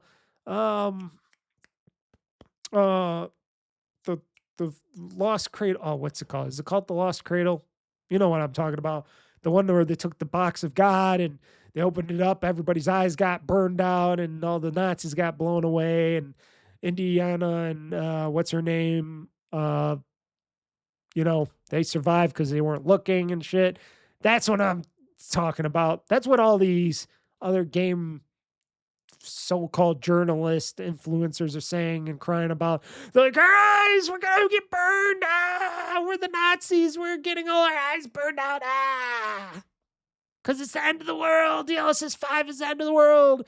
Even though you could shut it off.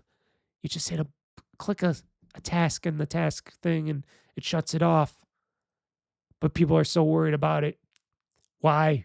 Why are you so worried about a technology that ain't costing anything, that isn't going to do anything to hurt you in any way, unlike real AI, which is hurting the industry and everything around it because it's taken away valuable hard drives, solid state drives, technology, money, etc., for a false dream of actuality from the real AI thing. This is just DLSS 5. This is just smaller technology. They're still working on stuff that's trying to improve graphics in games and help games run smoother and faster. Why are we so horrid on that? Why are we so against that? I do not know. I do not know why. I could be an outlier in that. I do not know why. I think it's stupid. I think people are stupid. I think a lot of people are stupid about that, and they should shut up about it. I'm sorry. I'm trying to be as nice as I can. I always say I'm going to try to be the nicest guy and not call everybody stupid, but stop being stupid. Stop being stupid. So enough about that. Enough about that.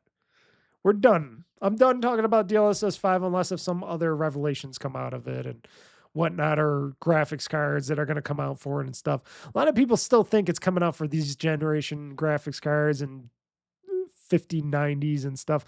I thought I heard them say it was coming out for the next generation, not this generation, because I think they're going to need a little bit more power and some newer chips to get this technology to run better for the next generation of, hopefully, next generation of PC gamers and stuff, but we'll see.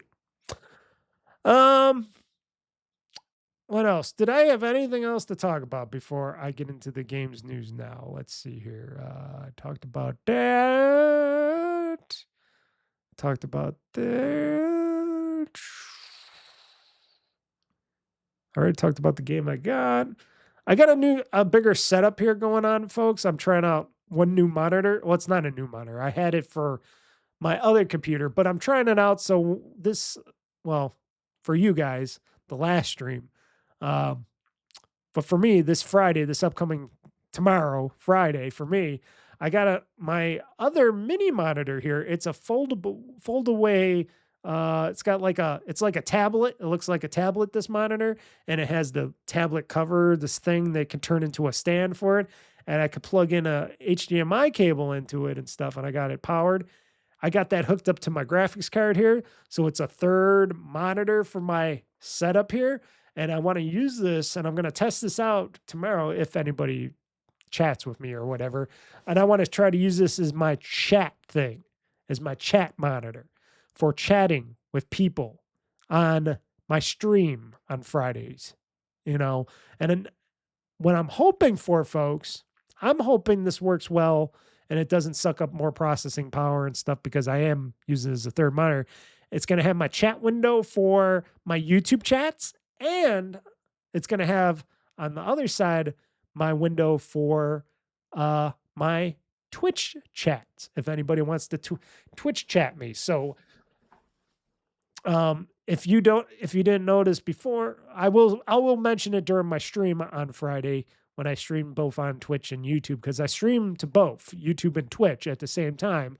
So I will mention it during that, but I'm going to also mention it on this podcast that I will be testing out. And if it goes well on that day, and I'll try it out for the next day as well, if I can have a good Twitch and YouTube chat in its own window here, that's what I'm going to use. One side is going to be for Twitch, one side is going to be for YouTube, and I'll be able to see and then interact, and probably maybe even better, because if I'm playing a PC game here, I could just look at this monitor very quickly and go, oh yeah. And then this monitor could be for the game, and then this could be for my OBS studio. Or if I'm playing a console game, then I could use this will be my OBS studio, and then I can move this monitor to this little side of the table because, like I said, this is a portable monitor, and I just got it connected via cables throughout the room here, and I can just move it to over here if I need it on the other side, on my right-hand side of the thing. So possibilities. And like I said, if it goes well and I can use this monitor a lot more for stuff. Maybe I'll even get a monitor stand for it. I'll put it behind this one monitor over on this side because I don't got anything here yet. Over here, I got tons of lights and cameras and stuff, but on this side of the monitor, I don't got anything yet. Maybe I could get like one of those stands, and I'll have it hooked on a Visa stand here because it's got the Visa things on the back, and I can just have the monitor above this monitor, and then I can just have my chat up on here. It's possibilities, just me chalking up shit. So I'm going to test it out. So yeah, that. And, yeah, and like I said, I'm already starting to record my next season, as I would have to say, season episodes, whatever, of Game Through with my new game that I'm not talking about yet. And yeah, that's what's going on. So why don't we get into the games news that is the Gamez Newz Now, and that's going to be coming up next. Yes. Locked and loaded, ready for the fight. Game talk news, gonna set the stage alight. Mr. Mike's got the scoop, he ain't holding back. Dropping bombs on the gaming industry track. Hear the thunder, feel the roar. Game talk news, gonna settle the score. From E3 to PAX, they got it all. The highs and lows, ready to brawl.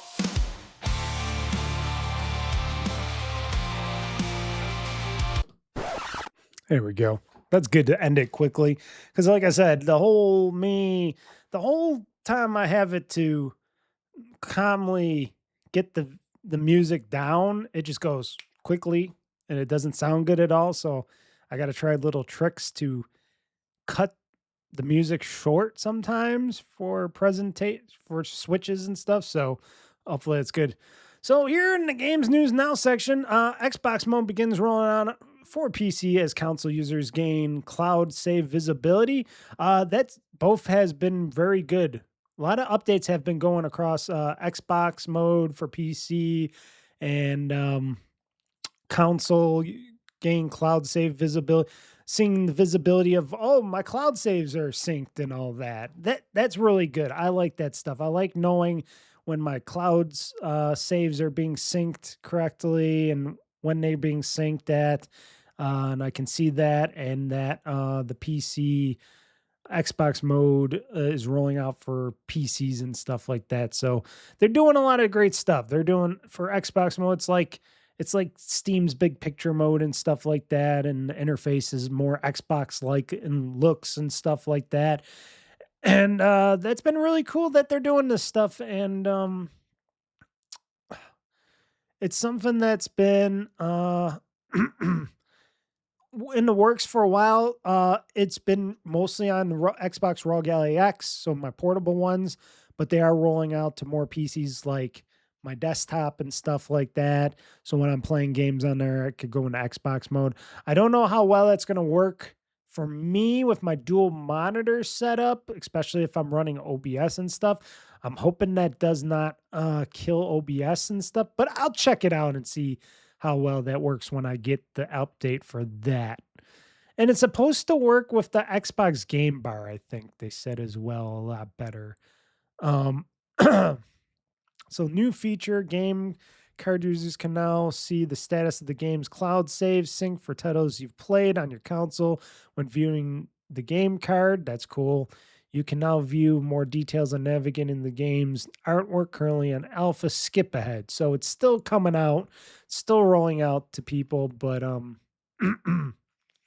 they are working hard to get the PC version of the Xbox app, as they would say, or Xbox mode on PCs really good. They're talking about how they are trying to go back to try to make Windows better again. So now slowly it seems like Microsoft is seeing their ways, like Nadella and everybody at Microsoft are seeing their ways with all the AI bullshit. And they're like, oh, we got to not lose our Windows people and our Xbox and our gaming people and stuff. So it seems like they're slowly reversing course a little bit. And they're talking about, oh, we got to improve. We're going to improve Windows 11 a lot because they're worried about Steam and Steam OS and Linux and a bunch of other things and other competition, and not just for the gaming scene, but for the PC scene as well, which is their biggest thing. And I think they see this as a whole all hands on deck to get Windows 11 to run a lot better. Me personally, I think they should just be working on Windows 12 right now and make a nice, sleek, sexy, very thin Windows 12 for gaming and whatever else, and then whatever apps and whatever you need, you could just download them right there for from their Xbox store or their PC store, from their PC app store. That's what they should really do instead of just throwing it all on there and making it all gunked up and whatnot with DIL files and stuff like that. If they made it a nice, brand new, clean, fresh cut Windows 12 from the ground up, and let you just install what you need, what you want and stuff, that would make using Windows and gaming and stuff a whole lot better for a lot of people. Not talking about me because I gunk it up myself, but for others out there that are not PC-like in nature, even though I keep saying people should learn how to use the PC more because you use it every day at work, so you're going to want to know how to use a computer more. But sadly enough, that is not the case. But I like the whole fact of that they're working on and getting out this Xbox mode to be rolling out for PCs now, and that we'll be able to see our cloud saves for visibility a lot better for console and PC alike. This report just came in this week. This was interesting. And she's not wrong on this, even though Microsoft did this to themselves with the upping of Game Pass $10 for Game Pass Ultimate and stuff. But the new Xbox CEO can make Game Pass less expensive, as reports say. So Asha Sharma is reportedly trying to make Xbox more enticing to a broader range of customers.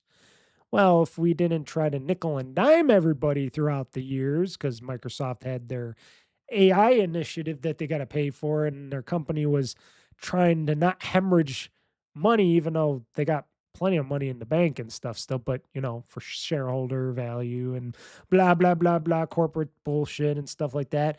So, what she's trying to do now, I guess she, as the new leader of Xbox, CEO of Xbox, she's trying to think of ways to make Xbox Game Pass and stuff and Xbox gaming more enticing, feel less expensive, feel more like a value to people. That's what I'm thinking. I don't think it's an overall, we're just going to try to make Game Pass cheaper for everybody, because I think the pricing of Game Pass and Game Pass Ultimate for being $30, the whole Game Pass being $30 and stuff, I think that's pretty much here to stay. I'd be very surprised and shocked and awed if they did a turnabout on that and they made Game Pass Ultimate cheaper in the upcoming months and stuff and beyond, because I'd be like, well, for people like me that's been paying $30 for Game Pass Ultimate, does that mean you're going to give us like a discount or a money back guarantee or something? Not that I've been paying $30 a month too long for Game Pass, but I'm like, well, I could use a little something back if that's what you're talking about, if you're going to lower the prices again. I don't think that's going to be it. I think they're going to just try to maybe change the pricing scheme and how it goes through all the tiers and make the tiers different and stuff. And I think they're going to try to add more value. Like I said, when we were talking about the Xbox partner preview, that they have way more games coming to Xbox Game Pass again, brand new games, newer games, upcoming new games and stuff. A lot of great games coming to Game Pass, plus their own first-party titles. Maybe bringing more of those to Game Pass to get more people on board to get Game Pass Ultimate and stuff. So it'll feel more cheapish and stuff like that. That's what I'm really thinking. She's going to try to do. Um, but she's also talking about how one of her ambitions is to help make the future of consoles and products like Game Pass more enticing to a broader range of customers. To that end, the report stated that Sharma might look to revamp pricing models for Game Pass to offer lower price tiers. Which, yes, but how are you going to do that though? How are you going to do a lower price tier on stuff that, you already got tiers, but how are you going to save money on those tiers? Are you going to give less per tier? What's going to go on with that? I don't understand how that's going to work out, but, and they were talking about a lower price tier for like stuff that could offer ad-based tier for Game Pass in the future. They were talking about that before. Lots of other entertainment services offer ad-based stuff. The biggest thing here that I thought was very interesting when she was talking about this is that she was talking to Greg Peters over at Netflix, who was the co-CEO of Netflix, and they were talking about maybe Netflix and Xbox would work together on subscription deals with a Netflix partnership. Now, note, and I'm going to say this in general, I do not know how these partnerships go between like a Netflix and like your Verizon, like you get free Netflix on Verizon, or you do bundles, like you've got a Netflix and Disney bundle or this and this bundle. And I'm like, how does that work out payment wise for people? And, you would think that would raise your rates more, but a lot of times you not raising your rates, but how are they doing it? And how is Netflix? Are they getting paid the same thing? Do they really need to do partnerships with people? Don't they just get subscribers just for their content? And then I'm thinking, how does this work? Who gets all the money? Do they just split it down the line? What goes on behind the scenes to get this stuff to work? And but maybe for this Netflix partnership, maybe Netflix can make some like Netflix original movies for Microsoft from their stuff, like their franchises and stuff. Maybe they'll be able to get some licenses to make stuff for that. That could be a possibility for them to make it worthwhile, and working with Microsoft for stuff like that. But even though I'm not a big Netflix guy, because they don't always have a lot of stuff that I want to watch on Netflix, I am very, very, very interested in like if that does because I'm like I said, I'm not in the top tier. I'm a Game Pass, top tier guy. If they gave me a free Netflix subscription when I'm a Game Pass Ultimate subscriber, I'd be very happy about that. I would not hate that. I would be like, oh, that means I just don't have to subscribe to Netflix on my own. It just comes with my $30 subscription that I'm paying you guys already. So, okay, bundle in a Netflix subscription to me. So I found that very interesting. And I think, yeah, it was a good idea on her part to maybe try to do some stuff like that. Not that Phil Spencer couldn't do it. I think at that time, Microsoft was still in their hidey holes trying to get AI is the main thing, and they were trying to squeeze him and stuff. And there's a lot of stuff going on, and she's newer, and they're not trying to squeeze her yet for that shit.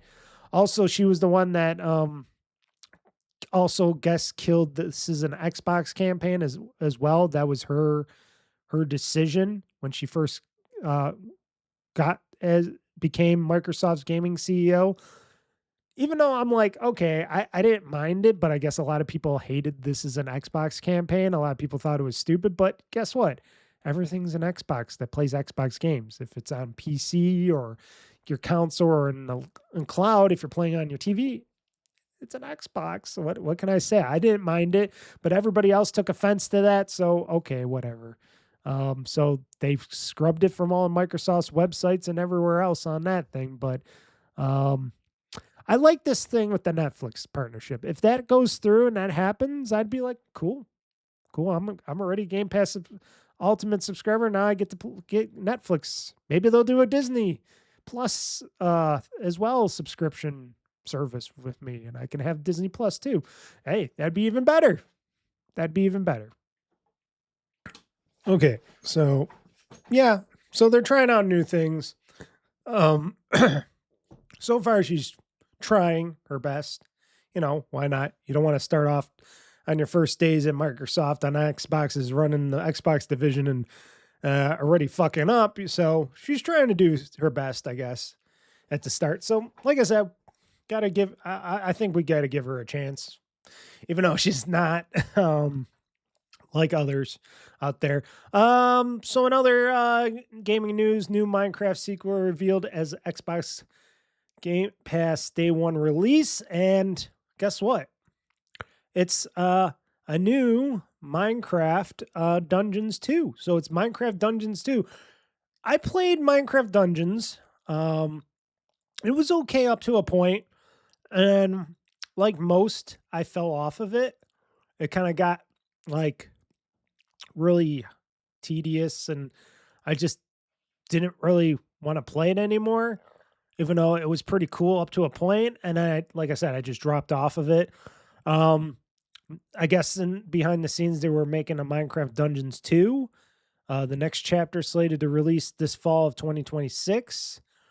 And it's going to be available to Game Pass Ultimate and PC subscribers on day 1 of its release. And it will also be available for Series X and S, PS5, Switch, Switch 2, and PC to be playable. So I'm very interested in it. I will try it out, see if I like it. Because, you know, like I said, I liked playing a lot of Minecraft Dungeons 1. I fell off like a lot of other people. And it's just was one of those games where it was really good at the start. And then it just kind of got a little tedious. And then it was just like, I didn't want to even try to bother finishing it. And I didn't, but it was really good.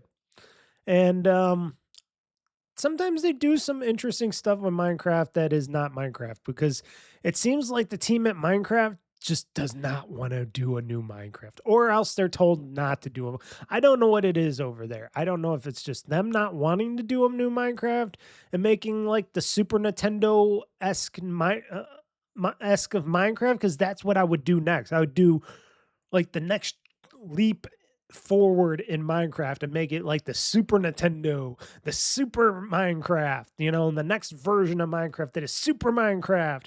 You know, it's got more bits, it looks better, it's got ray tracing, it's got this, you know, and then go on from there and make an even better Minecraft and a better, but yet keep the original Minecraft, but have it go up. And I think people would like that. I would like that. I would like to see, a new, shinier, newer, more pixelated Minecraft that's a bit better than the original, you know? And like I said, add a little bit of ray tracing to it and stuff like that. They can do that, but it seems like they don't want to for some reason. Like they having trouble to do a Minecraft 2. So they do all these other Minecraft spin-offs and stuff. And it's just crazy sometimes to me. But Minecraft Dungeons was one of those things that I'm like, okay, I'll try it again. I'll try that again. So yeah, that's coming. That's coming in the fall of this year.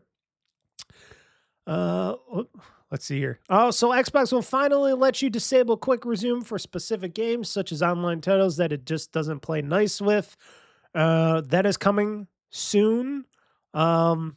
I think they're starting to do that already. I don't know when that's actually coming. I don't think I've seen that yet with my Xbox or anything yet, because I would like to, stop quick resume for certain things while I'm playing, other games, or if I got downloads going on.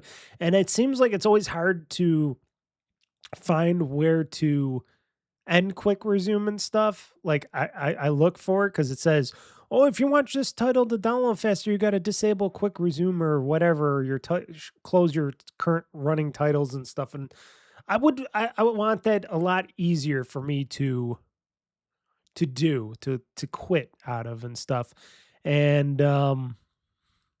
this will help me be able to, quit those titles and end that stuff. And and quick resume and stuff, and on certain titles that I'm not playing for a while. And if it's just the one title, I think I got two titles. I got Assassin's Creed and I got the new game that I'm playing now. Those have quick resume on there, but all the rest of them I don't need. I forgot how many quick resume titles you can have running at once, but that seems like a good thing. I like quick resume. It works well.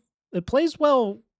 It plays pretty well and nicely for my stuff, but I know a lot of people it does not play nicely with, but I really would like it if I was able to disable quick resume on certain things at certain times.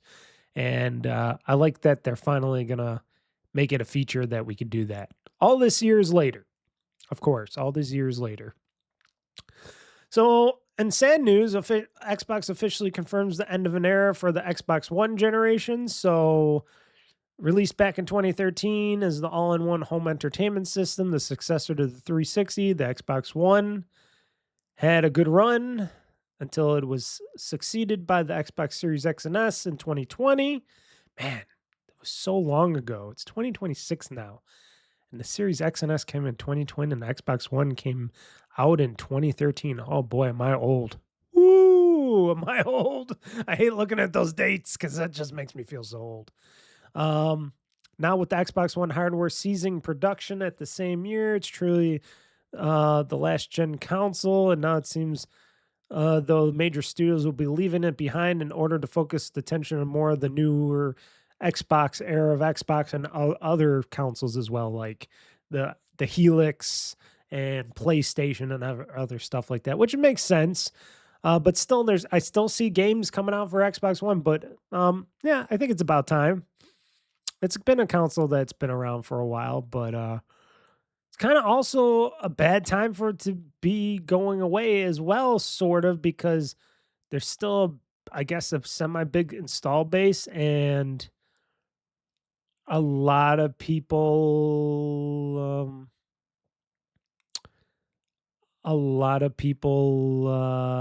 let's just say, have,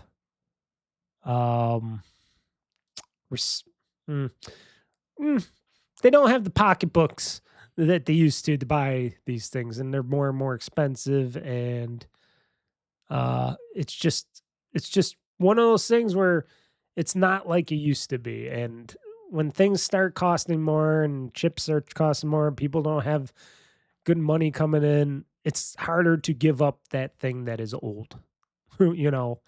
It's like the old days where people say, "We got a TV. We don't need a new TV. Why do we need a new TV for? Why do we need a new VCR player? Why do we need a new microwave?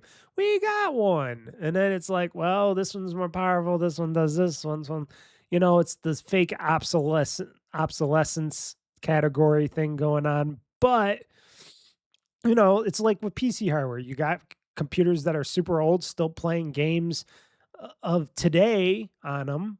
You still see them on Steam, the older machines running these newer games, and they're not running the latest and greatest graphics cards and stuff like that either, but they're still playing the older ones. But those things still work sort of with those games until the people that own those machines finally give up the ghost on those. But with consoles, it's a different story. It's a thing that can go and get, go away quicker, and that people are willing to give up and spend a bunch of money on newer stuff for. So, yeah, I don't know.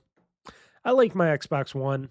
I'm actually currently put it online to sell it with some games and stuff because I don't really need it, because I got a Series X and S that plays all my Xbox One games, and I got still an Xbox 360 that plays my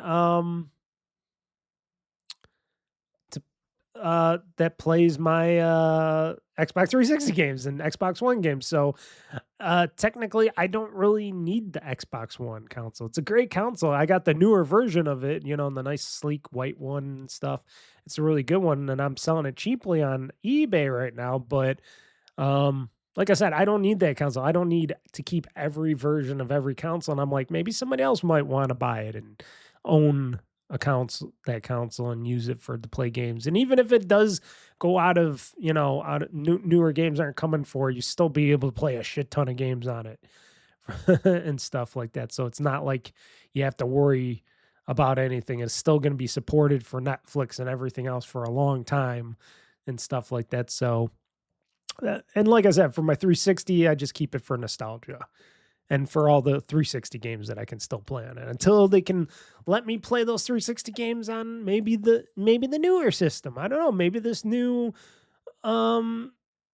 system will be able to play those as well, or is it going to just be digital? Because that's what I'm thinking. I think it's going to be mostly digital for the Helix, but you never know. Maybe they'll let us put in our 360 and Xbox One games in it, and it'll magically play them. Something that Sony never does with their systems. Possibilities, right? Possibilities. Talking about Sony, not that I like to hate on Sony or anything, but they're doing some interesting stuff over there. Sony decided to remove over 700 shovelware games from the PlayStation Store. One publisher plans to continue, apparently. So one publisher plans to keep pushing more games onto it, I guess. Okay. So apparently Sony decided to remove everything from a pair of publishers who have been pumping games into the platform, around 700 releases overall. That tells you that they don't do much checking over there on the Sony. I don't even think Nintendo does that much checking anymore for what goes in their systems. Because if they did, why is there 700 games that are shovelware in the Sony store? Even in the Microsoft store, I'm sure there's a lot of shovelware games.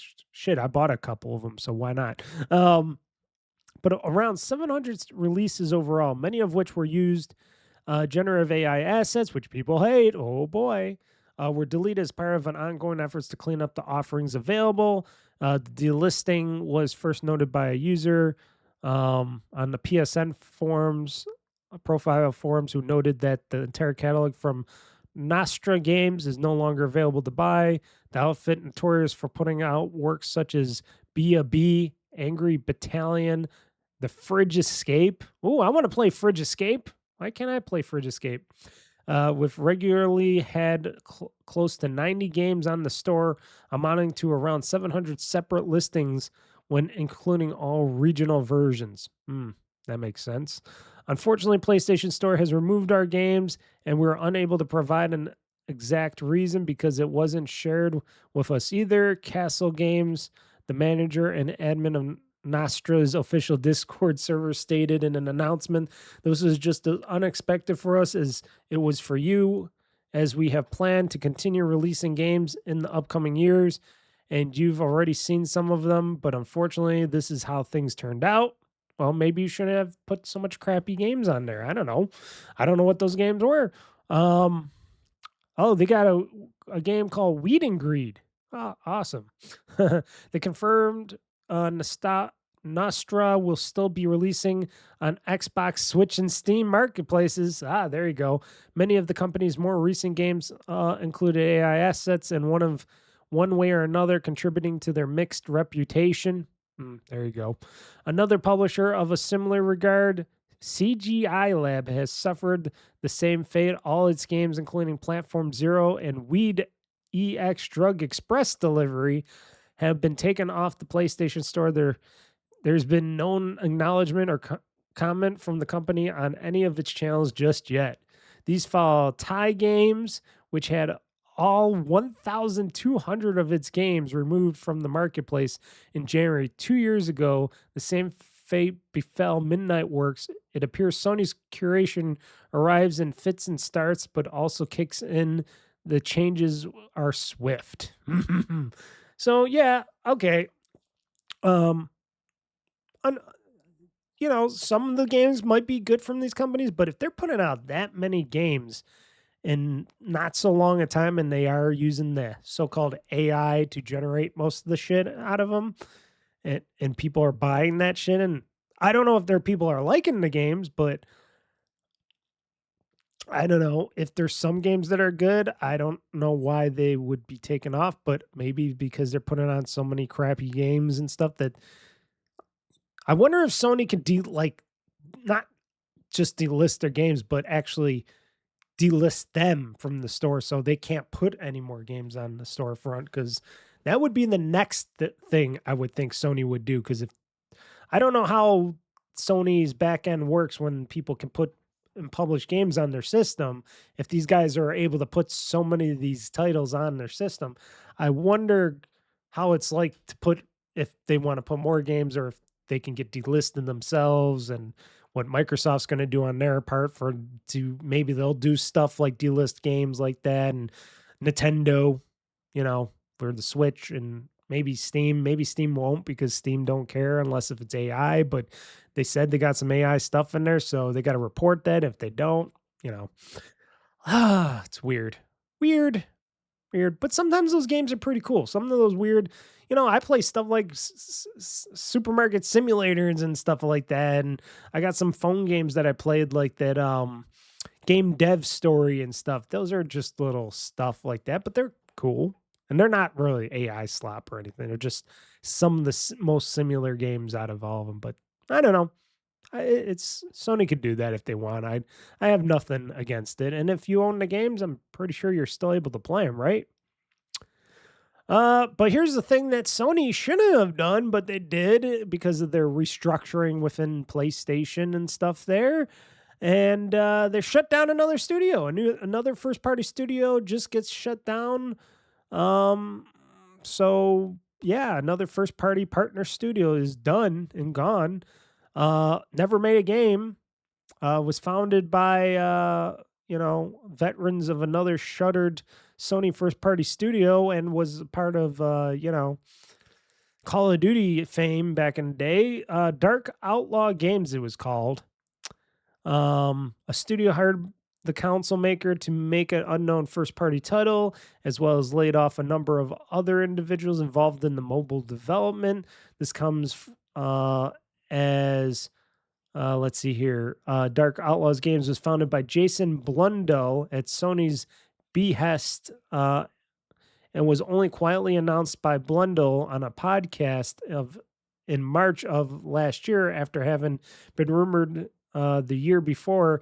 At the time, he said they had been working away in the shadows for a while, and noted that it was on a first-party project for Sony, but the studio never officially announced what the project was.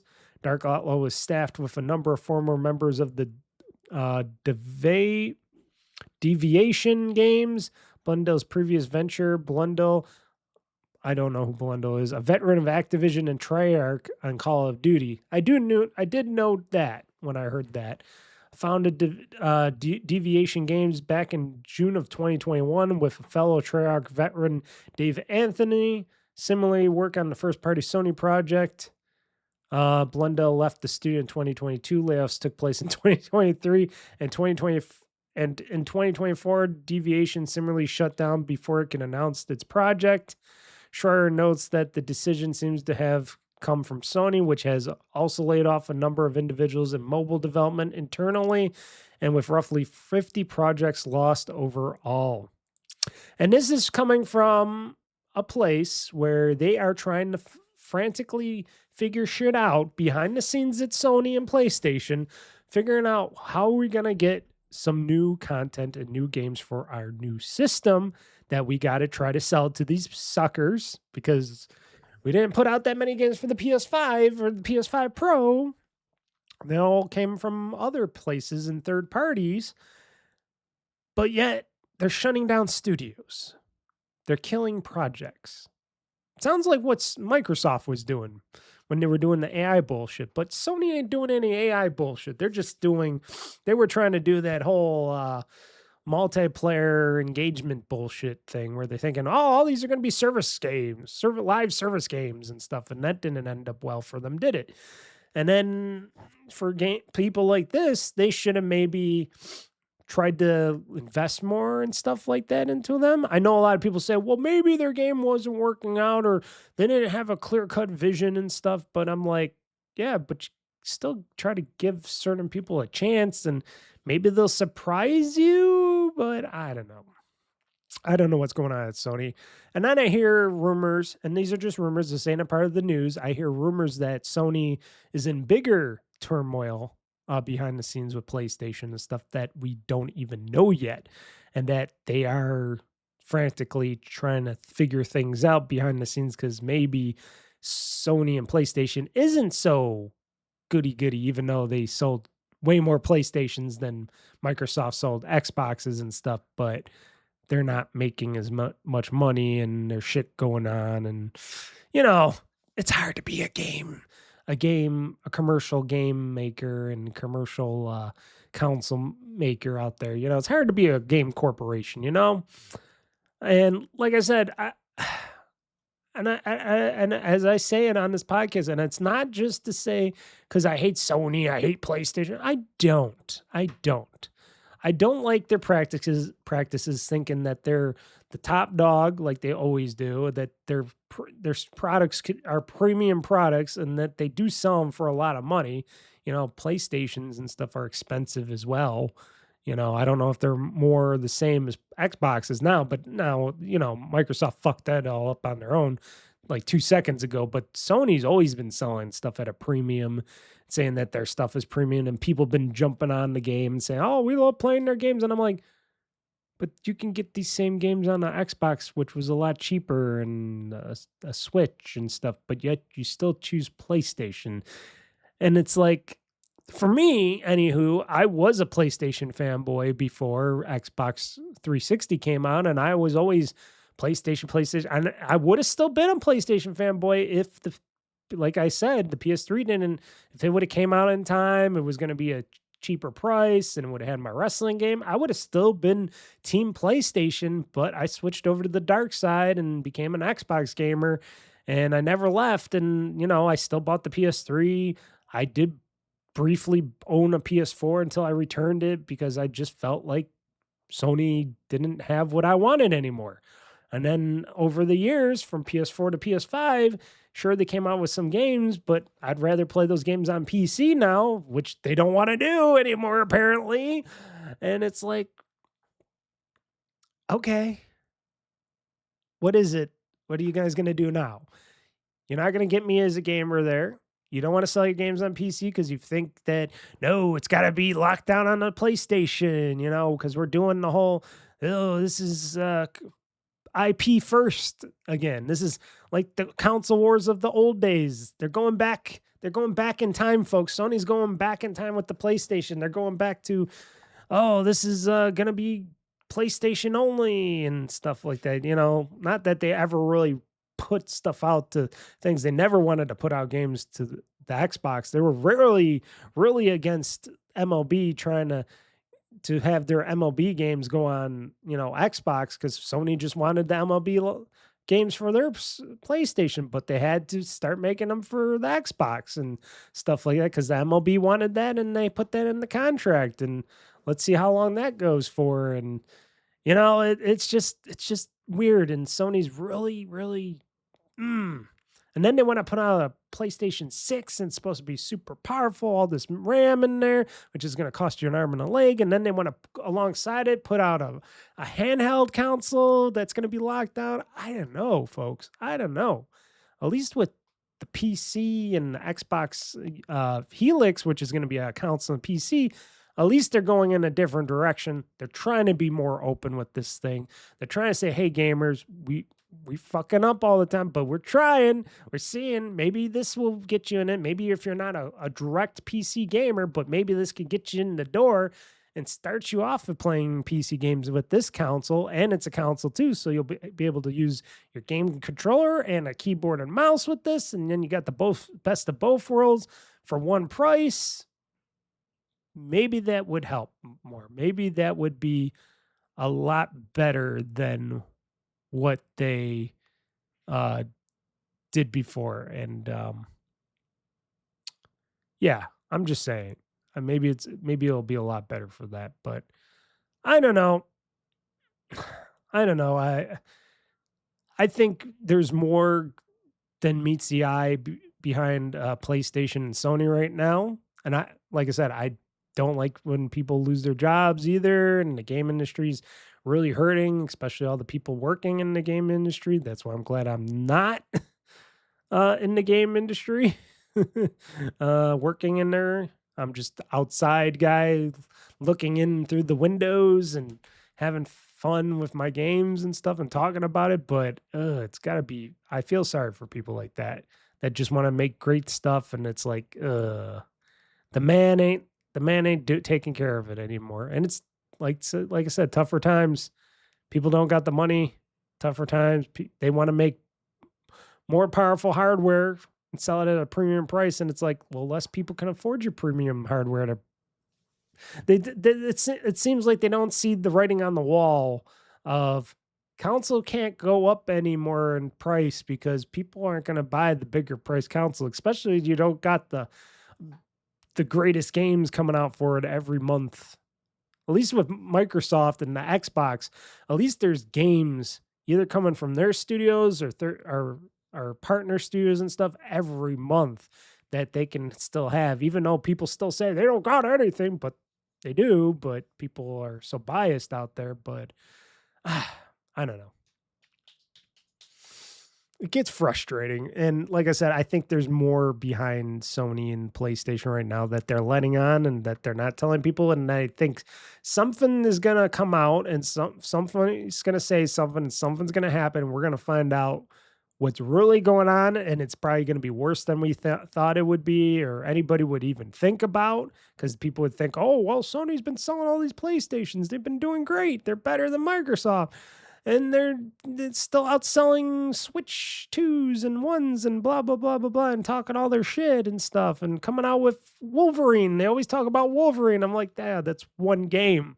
That's one game that people will play, and it'll be game over after that. And then what? Then what's after Wolverine? What's after Wolverine? Tell me. What's after Wolverine?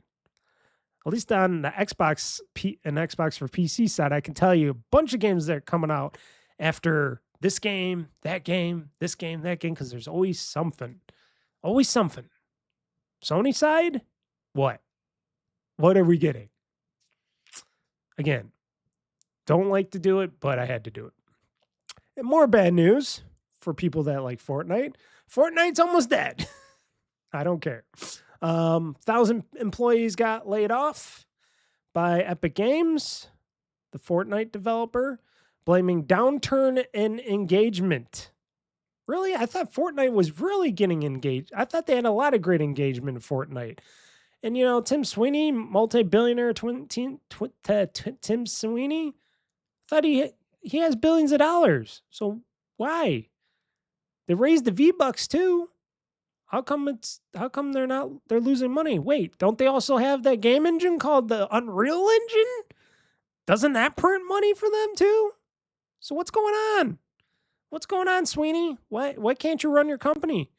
Why are you bad management? Bad CEO, bad management? What's going on, guys? What's going on, Sweeney? Huh? Oh, is it because of those lawsuits that you were doing?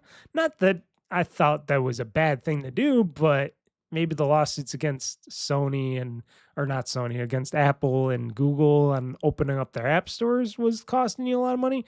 I wonder how much that cost him. And I'm surprised he didn't get any of that recouped by, suing them and stuff. But I don't know. I'm just saying, where'd all this money go? And maybe you should just pull out some of your billions of dollars and put it back into the company, maybe in your company, pay people and keep people on so they can make more content. And then you're talking about that you're trying to do more stuff and you need more people to work on stuff, but yet you just laid off 1,000 Epic employees that could be doing stuff for Fortnite, maybe some other new games, maybe work on more of the Unreal Engine stuff for you. That doesn't seem good. That seems like a lot. And then I hear about the mall that everybody talks about that Tim Sweeney and Epic bought, and they still haven't moved in or done anything with. And it's like, so they got property that they're paying for and they still haven't done anything for it. Yeah, a lot of stuff going on. But like I said, I like Unreal. I think the Unreal Engine is pretty cool, but Yeah. Um, and a lot of people are complaining about how they lost their jobs there. Yeah, it sucks. And like I said, for Epic Games, a big giant company that made some great games, made a great game engine, that made a game called Gears of War back in the day that Microsoft purchased from them, and all that other stuff going, and they got Fortnite and they still fucked up. Bad on them. Bad on Tim Sweeney. Bad investments, bad management, bad, bad, bad, bad. And again, hurting the people, the real people that make this shit happen in the gaming industry, where all these gaming companies are talking about, we need more games, we need better games, we need these stuff, but yet they keep laying off and closing studios and laying off more people. How does that work when you want more games and stuff, but yet you're laying off your people? I can understand if they're all managers and general managers and stuff you're laying off, but these are people that supposedly work on the stuff. So, anyways, that was that. Also, as his name is Yoshi P. Yoshi P, director of Final Fantasy 14. Nakote, director Nakote Yoshida, known as Yoshi P. Okay, that's what I said. States that younger generations are struggling to connect with the Final Fantasy series because it takes so long for new games to come out. Yeah, but there's so many Final Fantasy games. So why do they got 14 Final Fantasy games, plus you got Final Fantasy 7 remake out now, and then the next one, I think Rebirth is coming out this June, and then you got that. And these games take a long time to play, and sometimes you might need to take a rest and do everything else, you know. So I don't understand. Oh, because people have short attention spans. That's right. That's another thing. Kids nowadays have short attention spans, and yeah. Mm-hmm. But Yoshi P stated he admitted that long development cycles right across the Final Fantasy series make it harder for new players or younger generations to engage with the franchise. I don't understand why. First off, I didn't play all the Final Fantasy games. I tried the originals and I didn't like them because they're the top-down pixel ones, so I can never get into that. Too much reading for me. And then I jumped into Final Fantasy 13 on the 360, and I fell off it because I didn't know how to play it properly because I was young and stupid. And then, of course, recently, later on, in my older, more wiser years, I played Final Fantasy 13 again. Hard as shit. Beat it. Had fun with it. And now I'm playing Final Fantasy 7 Rebirth. Or remake, Intergrade, and I'm loving the shit out of it. And this is like, how many Final Fantasies? And actually, this is going back because they're remaking it and stuff, so technically. But then I'm going to go back to that new Final Fantasy 14. I think the one with, if that's the one he's talking about with the swords and stuff. I don't care what time period and where I'm jumping back and forth to. I'm just going to have fun playing them for the stories that they are. Because they're their own individual stories for all these Final Fantasies. So it doesn't really make any sense or matter to me on how people can follow or not follow these games. I don't understand why so-called younger generations can't follow engage with the franchise when the franchise just jumps around and there's nothing really to worry about. But like I said, short attention spans, and people don't really... Like, I talk to a lot of people at work that play games, and a lot of them are just wanting shooters and stuff like that. And I'm like, I like shooters too, and I'm not a big online multiplayer, and I do like my other creative RPGs and stuff like that. And I'm a big RPG fan. I like open world games. I like to play by myself in big, vast open worlds and stories and stuff. That's the kind of guy I am, because not only does it keep it cheap for me and it gives me a lot to do, but also it's cool worlds and cool characters and stuff. Same with Final Fantasy stuff. So it makes sense to me, but these younger people, they just want, what's the new shooter for my PC and stuff? I'm like, why don't you just play Final Fantasy? Or I'm like, how about the Life is Strange games? And they're like, nah. I'm like, what's wrong with the Life is Strange games? What's wrong with this game? And I go through a list of games and they're like, nah. I played that one. That's boring. Blah, blah, blah. I'm like, then what do you want? You're not gonna just keep making shooters after shooters after shooters, man. There's got to be, you gotta broaden your palette a little bit with games. That's the problem with gamers nowadays, folks. They don't want to broaden their palettes. Me, I'm lucky enough that I can broaden my palette now. Now that I'm older, I broaden my palette more with more games and more stuff over the years and stuff that I've been doing stuff. And I just been having a blast with playing so many different types of games that, that's what I like. But these kids nowadays. So I guess with games taking longer to make and this stuff like Final Fantasy VII Remake Part 3 coming out, that's 6 years between the release of Part 1 to Part 3. That's a long time, yes. But look at these games. They look beautiful. They're big. And there's a lot of stuff going on. Maybe if they didn't have us going around in little mazes between the levels and they just let us go point to point and stuff, maybe it wouldn't take them so long to make the game. I'm just joking. But yes, gamers out there are fickle and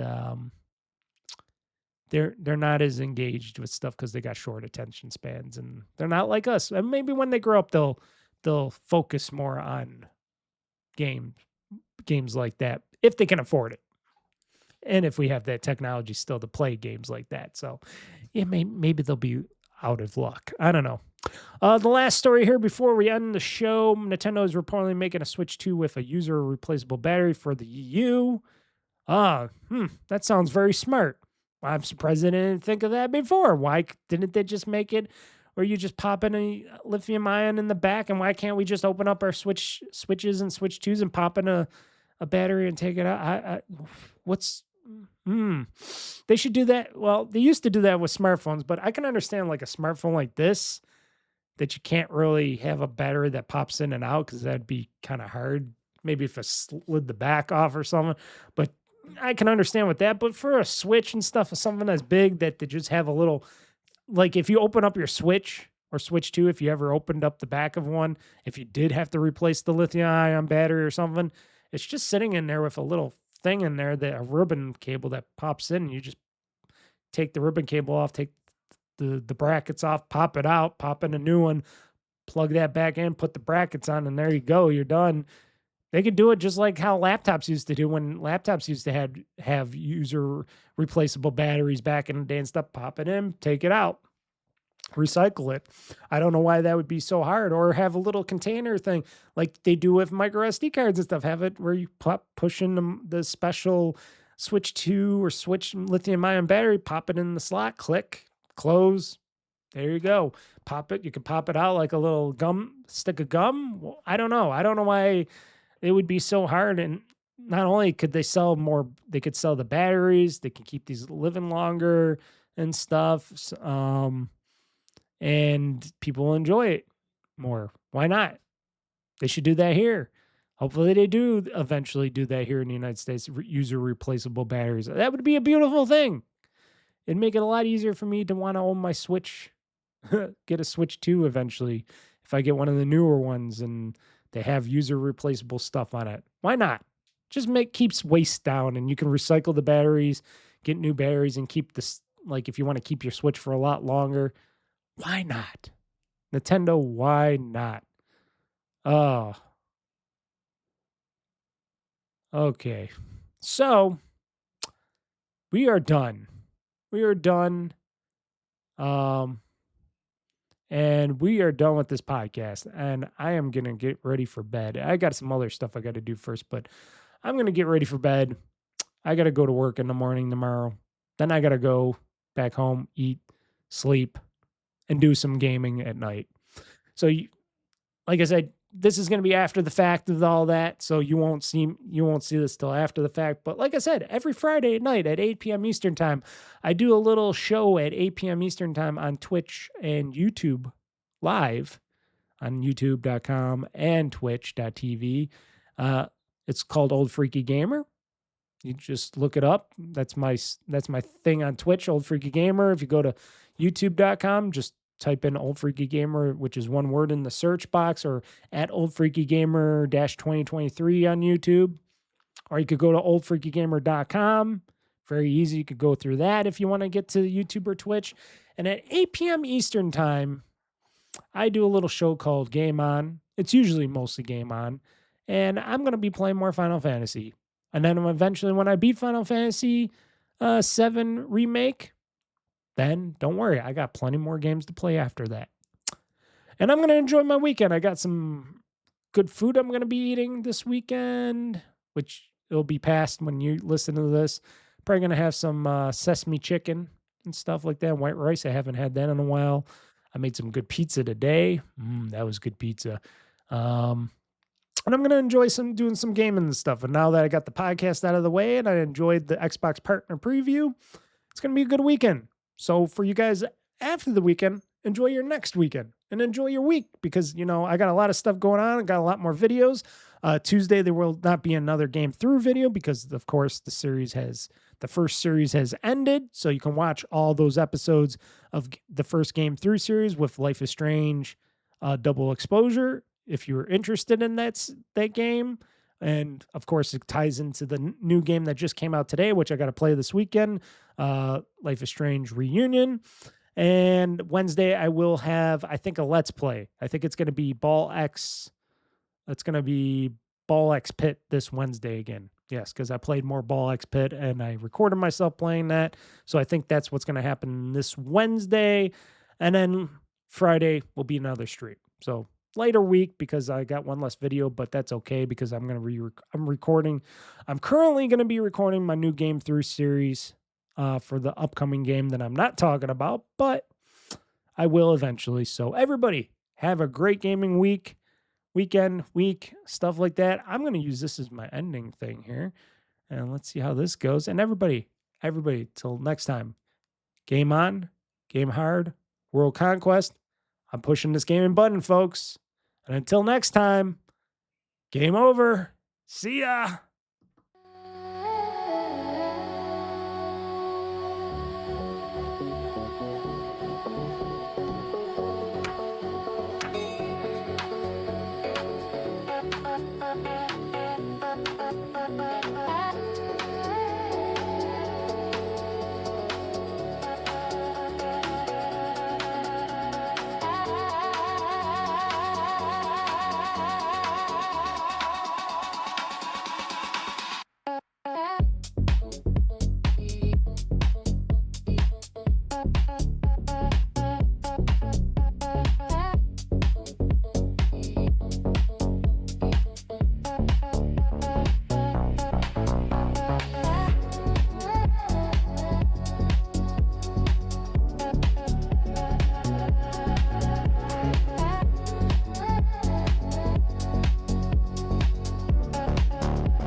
Game over.